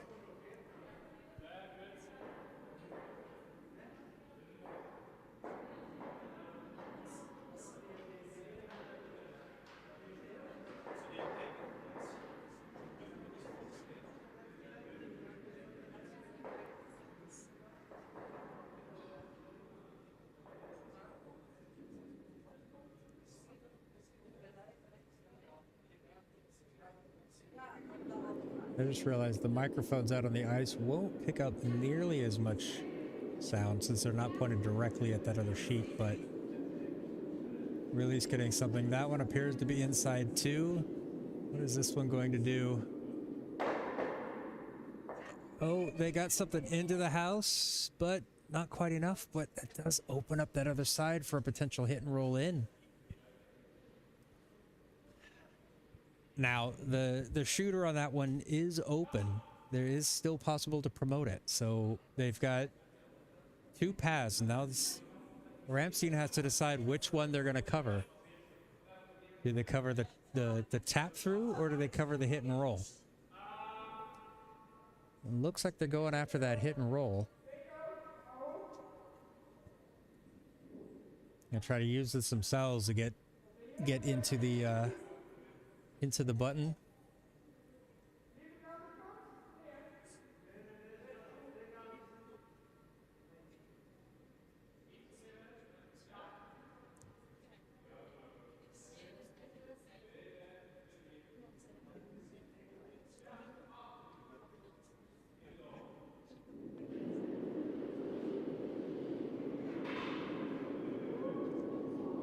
All right, here it comes. Yeah, you guys won't be able to see this. This will be down the light side the whole time. And it appears to be wide. Ooh, that gives Murta options. What is she gonna do?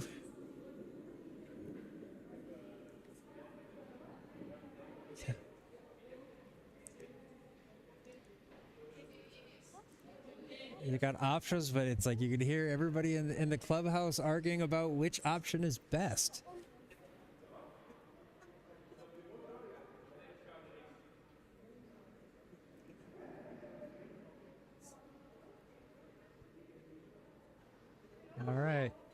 is she looking at here?